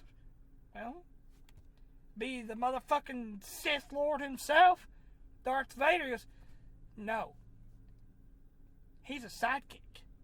Because the real villain, wouldn't that be the Emperor? The Emperor's the one supposed to be pulling the strings. Technically, yeah, I guess you could say that's a sidekick, but there's a difference. He's an apprentice. Not a sidekick. Apprentice, Richard. Apprentice. There's a goddamn difference. There's a difference, Richard. I knew this would spiral out of fucking control. There is a difference, okay? An apprentice and a sidekick. And technically, you don't see the Emperor for the first two movies. So, no, he is not a sidekick. At least not in the first two. At least not in the first two. Because in the third one, he's an apprentice. Apprentice. Well, An apprentice. What about Chewbacca then? What does that make him? Okay, he's a sidekick. Will he not be Han Solo's apprentice? Fuck you, okay? You knew I had to do it. I fucking had to do it. Fuck you and Richard both. Maybe later. But Chewbacca, I mean, he don't really fucking speak. He just whatever the fuck he does. That was a poor Chewbacca. I mean, whatever the fuck he does. Well, no, but yeah, Chewbacca. He's a sidekick. Or is Han Solo his sidekick? Well, no, Han is the more dominant one. Which one's the sidekick out of C-3PO and R2-D2? And I just butchered that. Yeah, I have no idea what you just... CP439QTO. Which one's the sidekick of them two fucking rolling piles of trash cans? That actually is a good question, because you would think it would be R2-D2, but... R2-D2 technically has more lines in the It has movie. more lines and is kind of more... He's the smarter of the two? Well, because C-3PO is kind of more comedic relief in a way, so... Yeah, he's nothing but a big walking dumbass. Or are they both sidekicks to Luke? Well, I know R2 eventually is. Yeah, so there's that. Yeah, R2 would be, because he does, go with them a lot when he flies around and everything, so... But, I mean, Star Wars, Apprentice! God, He's an apprentice! Son of a bitch. He's an apprentice! Yes, we get it. Apprentice, okay? Apprentice! We got it. God damn. I don't think so. He's an apprentice. Apprentice. I'm gonna say he's a fucking sidekick. Apprentice. You'll think sidekick when he uses his Sith powers to choke you. How about he uses his Sith powers right there, man? Anyway, we'll try to keep it a somewhat family show. You know what? I might have to get the name of that stingray. Here we go with a fucking stingray again. Hey, look, it's not my fault. He's the most hated thing on the planet. Whose planet? This planet. The planet of the stingrays here in the future. Oh, bullshit. Anyways, god damn, I gotta try to cut back on that word too. Y'all got me, my blood boiling so bad, I can't even think straight. You can think straight ever? Somewhat. Okay. I'll buy that. Somewhat, okay. Alright, Barney 5. Well, that's Barney 5, huh? Yeah, you can. So you're going with Barney 5 sidekick? Yeah. Okay, alright, okay. Well, you ain't calling me. Either that or, I mean, you could take it that I'm calling you Barney 5, but, we have to keep, if you carried a gun, we'd have to make sure that the chamber was not loaded or you'd shoot yourself in the foot. Yeah, for the longest time, I never liked Andy Griffith, because I never watched it. Even as a kid, I watched it, but I hated it. Well, yeah. I mean, back as a kid, my papa would always watch that, and, I was like, oh, this show's stupid. But now, like, in the last year, now that they not even a year, they just put it on Netflix not too long ago. But I was starting to watch it, I'm like, you know what? This is actually a good show. This is actually good. They don't make shows like this anymore. That could be a good thing or a bad thing. Yeah, well, they don't. They I don't know. Like you say, it could be a good thing or a bad thing. Yeah. There's a lot of shows that are too complicated because everybody wants their twists and their turns and big reveals and, stuff in shows. But, this is just kind of straight to the point. I visited the town of Mayberry before. A couple years ago. Oh, when you went to Red Sox game, wasn't it? No, me, Todd, our buddy Dave, who was just in an episode. Yeah. A couple years ago, we went to WrestleCade, which was in Greensboro, North Carolina. Okay. And they had brought Starcade back too. Anyways, when we were going through the Andy Griffith Parkway, and I was like, Andy Griffith Parkway. Well, it turns out the town that a town that's a little bit on the outside of Greensboro called Mount Airy, North Carolina, was the filming place of Mayberry. Was the actual filming place of Mayberry. Did not know that. Now, we didn't get a chance to go actually into the town to see what they had and what was there. If they have anything there, I'm assuming they did. Because, you don't advertise something like that and not. I'm sure it probably still looks like it does and, like it did in the episodes, I'm sure. Oh, yeah. I'm sure they spared no expense. Especially with that being a big tourist attraction. So, yeah, it was kind of interesting, you know. But, you know, back to Barney Fife, you know, starting to watch it and just seeing him do stupid shit. Well, I mean, he's the classic comic relief. I mean, Don Knotts played the part perfectly. Oh, yeah. The one episode I was watching, it was like Andy put him in charge, or what it was, and For a day or something for like a that. day, and he ended up arresting the whole entire town. Yeah. And Andy comes back, he goes, Barn, what's going on? He goes, well, I mean, these lawbreakers here, you know, breaking the law. He's, Barn, you even arrested Aunt B? Well, she broke the law, whatever it was. It's just like the whole fucking town of Mayberry was in the jail cells, these little jail cells. Yeah. You know? But it's also kind of cool because we're from a little town like that. I mean, we're a little bit bigger of a town, you know what I mean? But, Essentially, yeah. you know, small towns back then, when they were small towns, they were small towns, you know? And it's, you know, here, that mentality still rings true. I mean, you know, we don't really like outsiders. We don't talk to outsiders. It's just we don't really... We don't trust people. Yeah. Well, some of us just don't like anybody, period, Well, like yeah, me. yeah. Some people just assholes. Thank you. That's the sweetest thing, and nicest thing you've ever said to me. I wasn't necessarily talking about just you. Oh, okay. I might have been including myself in that one. Oh, okay. Yeah. But yeah, I mean, like I said, you know, I alluded to Andy made him keep his gun on a unloaded chamber Yeah. because he would shoot himself in the foot.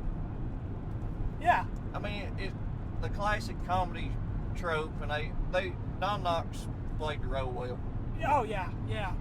And, you know, I didn't know it, but I didn't know that was little Ron Howard. Yeah. I had no idea that that was, that little Opie Taylor grows out to be, Yeah, that's Ron Howard. yeah, grows up to be in, you know, in one of my favorite shows, Happy Days. Yeah, he starred in Happy Days.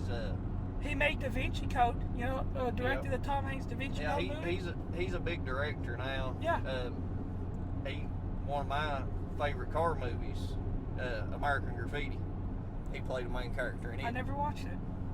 Yeah, he played the main character in It it. just kind of makes you wonder, how fucking old is he? Oh, dude, Because if he was little back in the Andy Griffith show, that was like in the 60s. later than that. Ron Howard's like in his 70s, 80s, I think. Yeah, because Because that show was filmed in like the 60s. I thought it was like in the 50s. I don't think so. 50s and 60s, I thought. Well, because Happy Days was in the 70s. Yeah. And he was a teenager then, so. Yeah. I love Happy Days. So that'd be about right if it was in the 60s. Yeah. Sidebar from Sidekicks, because, you know, that's what we do. You know, I loved Nick at Night. Even back, like, you know, 10, 15 years ago. Oh, yeah. 20 years ago. When, you know, after Nickelodeon would go off, you know, after Snick. You know, Yeah. Are You Afraid of the Dark? Nick at Night would come in. And everybody would turn it. But I would keep it on. Happy Days. There was Mork and Mindy. Yeah. Bewitched. Well, I wasn't really that big of a fan of Bewitched and Mork and Mindy. But, How like, can you not be a fan of Bewitched? Just saying. well, I mean, I was, but in a way I wasn't. Like, it wasn't my favorite thing. Yeah. Mary Tyler Moore Show. Yeah. Bob Newhart. Another one I had to bring up because I love it, the original Odd Couple. Or the Honeymooners. I never watched The Honeymooners. Jackie Gleason. I've heard of it. I just never watched it. That's where he made his name at. A lot of our generation knows him from Smokey and the Bandit. Playing, Yeah. you know, the sheriff. But he got started there. Yeah, but you know, all those shows, like I said, Bob Newhart, Mary Tyler Moore, Happy Days especially, loved Happy Days. And I think even Archie Bunker come on. Yeah. God, can you imagine that show today? There would be no way people could watch that show. Many people get butt hurt over everything nowadays. The Honeymooners, same way. Yeah. Because he threatened to send Alice right to the moon. Yeah, pow, slam, or Pow, zip, zam, bam, or something like that. Yeah. Straight to the moon one of these days. yeah, shows like that could not and would not at No. all work today. I mean, especially Archie Bunker with his lot of his racist Yeah. comments. Well, think about it. Sanford and Son wouldn't work either. Oh, God, that's another one I loved. I loved Sanford and Son. Come on, you big dummy. Yeah, somebody get offended over that. Oh, he's making fun of me. He's making fun of special ed people or something like that, you know? People get offended over anything nowadays. My whole Steve Irwin conspiracy theory, which is true. But anyways, somebody probably, or PETA would probably be like, oh, he's criminalizing a stingray. Right. Because you know, PETA already, I think it was last year or 2 years ago, on Steve's birthday, come out and was trying to say something like, Steve Irwin shouldn't be praised. He disrupted animals from their natural habitat. You know what? Fuck you, okay? Fuck you and your He animal. was trying to educate people. Yes, and he did. He educated me on a lot of things. I know you too. We've talked about it. Yeah. I remember growing up watching it. It's been a long time. Because after him, I knew not to fuck around with a spitting cobra. I knew not to fuck around with any snake. I knew not to fuck around with a sloth. Because sloths are dangerous. You may not think it, but put your finger and let them grab hold of it with those claws. And let that smash you and crush your finger. Why he's just smiling at you. One thing, you know, people realized how dangerous they were was fucking kangaroos at that point. Yeah.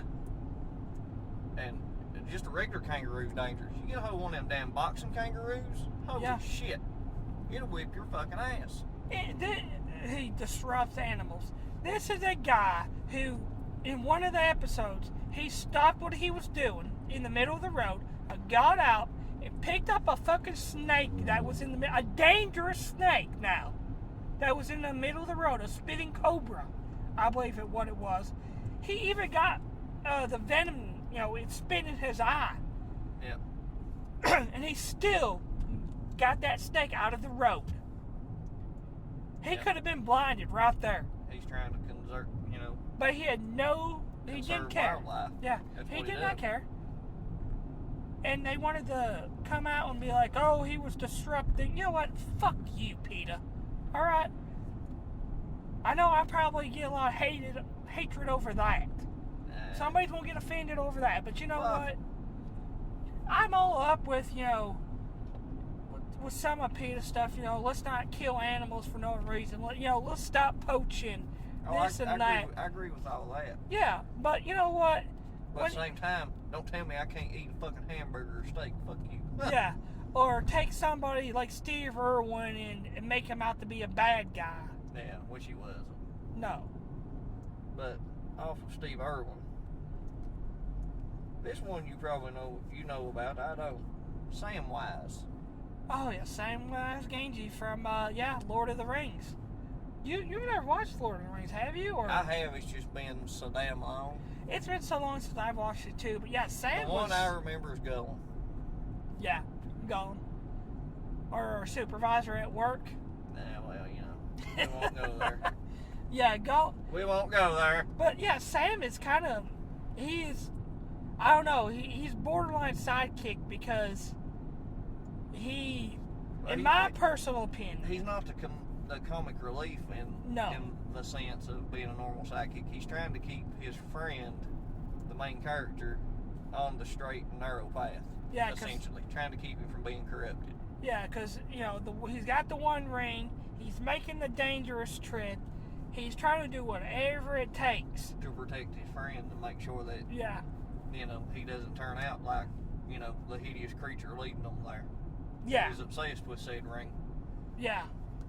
So yeah, Sam is like you say, he's not comedic relief, but he is the perfect sidekick in a way. Is he does what he's supposed to do. He's keeping the main person alive. He's supporting him. Yep. In every way possible.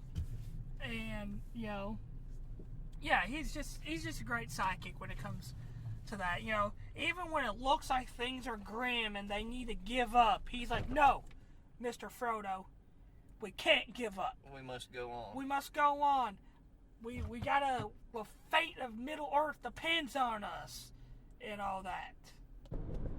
You know what? I forgot about something. I'm talking about Lord of the Rings. We forgot to bring up the villain of Lord of the Rings, Sauron. How did we not bring him up? Even if you don't know Lord, you know, It's been years since I watched Lord of the Rings. But he is essentially a great villain. I mean, the whole evil red eye sitting, you know, just watching everything. You know, he's made all these rings that control everything. I mean, he really is the ultimate villain, and he gets beat in the end by a female. You know, but I can't believe we didn't bring him up. I forgot all about it. Like I say, I think I was in, when the movies come out, when he's in junior high, maybe? 2001 was the first one. So yeah, we was like junior high. I was About then. freshman or something like that. Yeah, something like 2000, 2001. Because September 11th happened. that. Yeah, I was, well, when September 11th happened, I was a sophomore. So Yeah, I was a sophomore. So yeah. So it might have been freshman year or something like that when it I came want out. to say it come out a little earlier than that, but I know it was 2000, 2001, and the only reason why I know it definitely was one of those 2 years was because recently I was watching Netflix, and I was watching the things where they have the specials on the different decades. oh yeah. And I was watching the 2000s, and they were talking about movies. Yeah, And they showed the clip, and it said Lord of the Rings of 2001 or something like that. Yeah. So that's how I remember. I know it's weird the way my brain thinks. But yeah, Sauron, if you think, here's the guy. Yeah. He takes, if you're a sports fan, you know why I'm laughing at what I just said. Here's the guy. He's making fun of Chris Collinsworth, commentator, NFL commentator. He says that a lot. Here's a guy. Well, never mind. I thought you were going with somebody else. John Madden? No. Until you threw sports in there. Who do you think I was saying? Some asshole at work. We'll put it that way. Some asshole at work. Yeah, it's always calling people guy. Oh, hey Or- guy. Hey dude. Hey, come here, guy. Come here, Either guy. that or I'm not the man. Either one of them you could interchange them either one. That makes. We're not going to get into it, but our boss pretty much said he wasn't the guy, or the plant manager basically said he wasn't the guy for something. Yeah, for sure. When you're the plant manager, you're literally the guy for everything. But anyways, that's neither here nor yeah. there.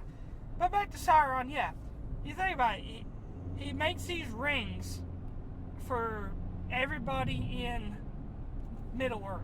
You know, the dwarves get this many, the elves get this many, humankind gets this many. But I'm gonna make one ring To rule them all. to rule everything. And he literally rules everything. And even when he's dead in Mordor, he's in this big fucking, well, he was technically his body, human body was dead. Kind of like fucking like Voldemort from Harry Potter. Yep. But yeah, I mean, Sauron's a great villain. It kind of makes me want to go watch Lord of the Rings over again. Like start from The Hobbit on. Yeah, but But- it'll take a long time. It's getting to be October. Scary movies. Yes. Yes. Yes. Fucking yes. So baseball playoffs You and all that. You So beat baseball playoffs. so I'm not going to have time. Plus, I kind of want to go back and watch all the MCU movies. Damn, that's gonna take a long fucking while. Yeah. I mean, we're not talking about a day or two. We're talking about several fucking days or a week. Well, here's the thing. What do you think would take longer? Watching all 20-some, I think it was like 22 or 23 Marvel movies in their first, 3 phases, 4 phases? 3 phases. 3 phases, yeah. Or, now imagine if you started from The Hobbit and worked all your way on and you did every single one of them. Well, see, I don't. But you did the extended cuts to every one of them, where every one of them is like 5 hours long. Well, how many movies? See, I know about The Hobbit, but that's it. Six. There's 6 movies. 3 Lord of the Rings, and The Hobbit's the prequel. So there's 3 Hobbit movies and 3 Lord of the Rings. Yeah. Because so that'd be 30 hours. Yeah, and like I said, the 3 cuts of these movies, especially the Lord of the Rings, are 5 hours. 5 to 6 hours long because all the deleted scenes and everything. We'll say 5 hours times 6 is 30. Yeah. You've got a lot of the movies in the Marvel universe. It's 2.5 hours. But you think you get to Infinity War and Endgame, and that's already 3 hours. Endgame's 3 hours on its own.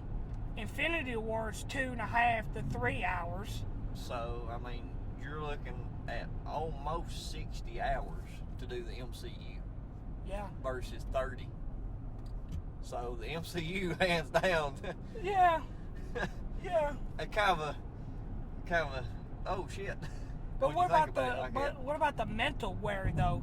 Because I guess the MCU got a little bit of advantage because you're doing 23 movies instead of just 6 really long movies going in that same universe. Where in the Marvel, yeah, you're in the same universe, but you're going different characters all the time. Yeah. In different storylines.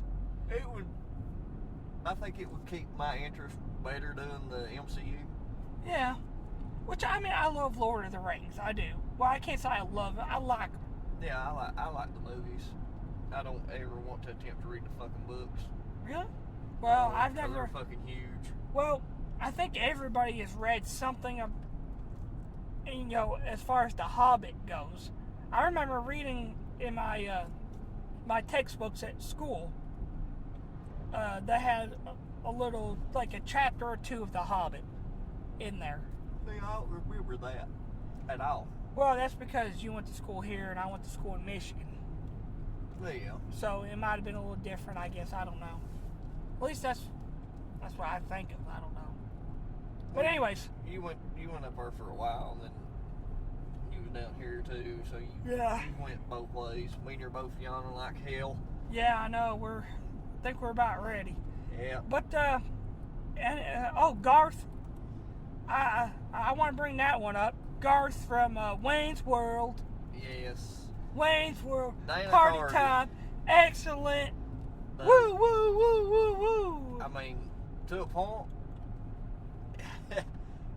he's almost, you could almost consider him a main character and not even a sidekick on his own. Yeah, this one was kind of tough to put down. But technically, he is Wayne's best friend and or sidekick. Yeah. And he is kind of used for comic relief. But it's a comedy movie anyways. Yeah. So, I mean... But it's more of a awkward situation style comedy relief with him. So, wink. Yeah. Or like, you know, when Wayne gets pissed off and walks off set or gets fired or where I forget in the first one. And, you know, he's sitting there trying to spit out his lines, and he's a stuttering and a jumping and a shaking, and it's just hilarious. Yeah, it's been a long time since I watched those 2 movies. And I really don't remember too much about them. He does a good job at slamming. Him and Wayne's going back and forth does a good job at slamming advertisers or, you know, celebrities hawking products, and here they are drinking Pepsi, eating Doritos, eating Pizza Hut, taking whatever the little yellow headache pills used to be. I forget the fucking name of them. And I think he may even have a Adidas running suit on. I mean, it's fucking hilarious. Well, you know, it's goofball slapstick comedy. I mean, because, you know, they're Saturday Night Live characters, you know? Yeah. So, but anyways, I guess we want to try to, I guess we're going to end this because we want to try to keep these episodes down. We don't want another almost 4-hour episode. We want to try to go back to work with maybe 2.5 hours for you guys, because I know listening to it probably, we're awesome, so you don't even notice we're 4 hours. But, Now you're just being fucking delusional. yeah. But anyways, I guess next week we got a good episode planned Yep. for you. Steve Irwin and Tupac tribute episode. Yep. And then the episode after that, we're going to have 80s, 90s horror movies. Yeah, we'll start to all the Halloween stuff and finish it off with our horror bracket, which we will post on Facebook, along with how rank them and how we're going to, how this one would beat that one, except, basically the rule set, because it's kind of like the NCAA tournament, but at the same time, you're working with horror characters. Yeah. Now what we're thinking, now these are not the official rules yet, because, we're still trying to get all the rules and everything. Trying to figure out how, how's this one going, how could a number 8 seed possibly be the number 1 or whatever. And one thing we contemplate, maybe we just put the bracket out there and, me, you, and everybody else fills it out. Yep. And maybe we don't have winners. Maybe we'll just talk about who we think would win in it. Because it kind of would be difficult for us to pick a winner, per se, So I'll do a bracket. You'll do a bracket. We're going to post it on the Facebook page the 1st of October. Yeah. That way everybody can have a month. And our goal is we will have it. That episode will be released on Halloween night. Yeah. We'll release it. That's the plan. It will go up on Castbox Halloween night.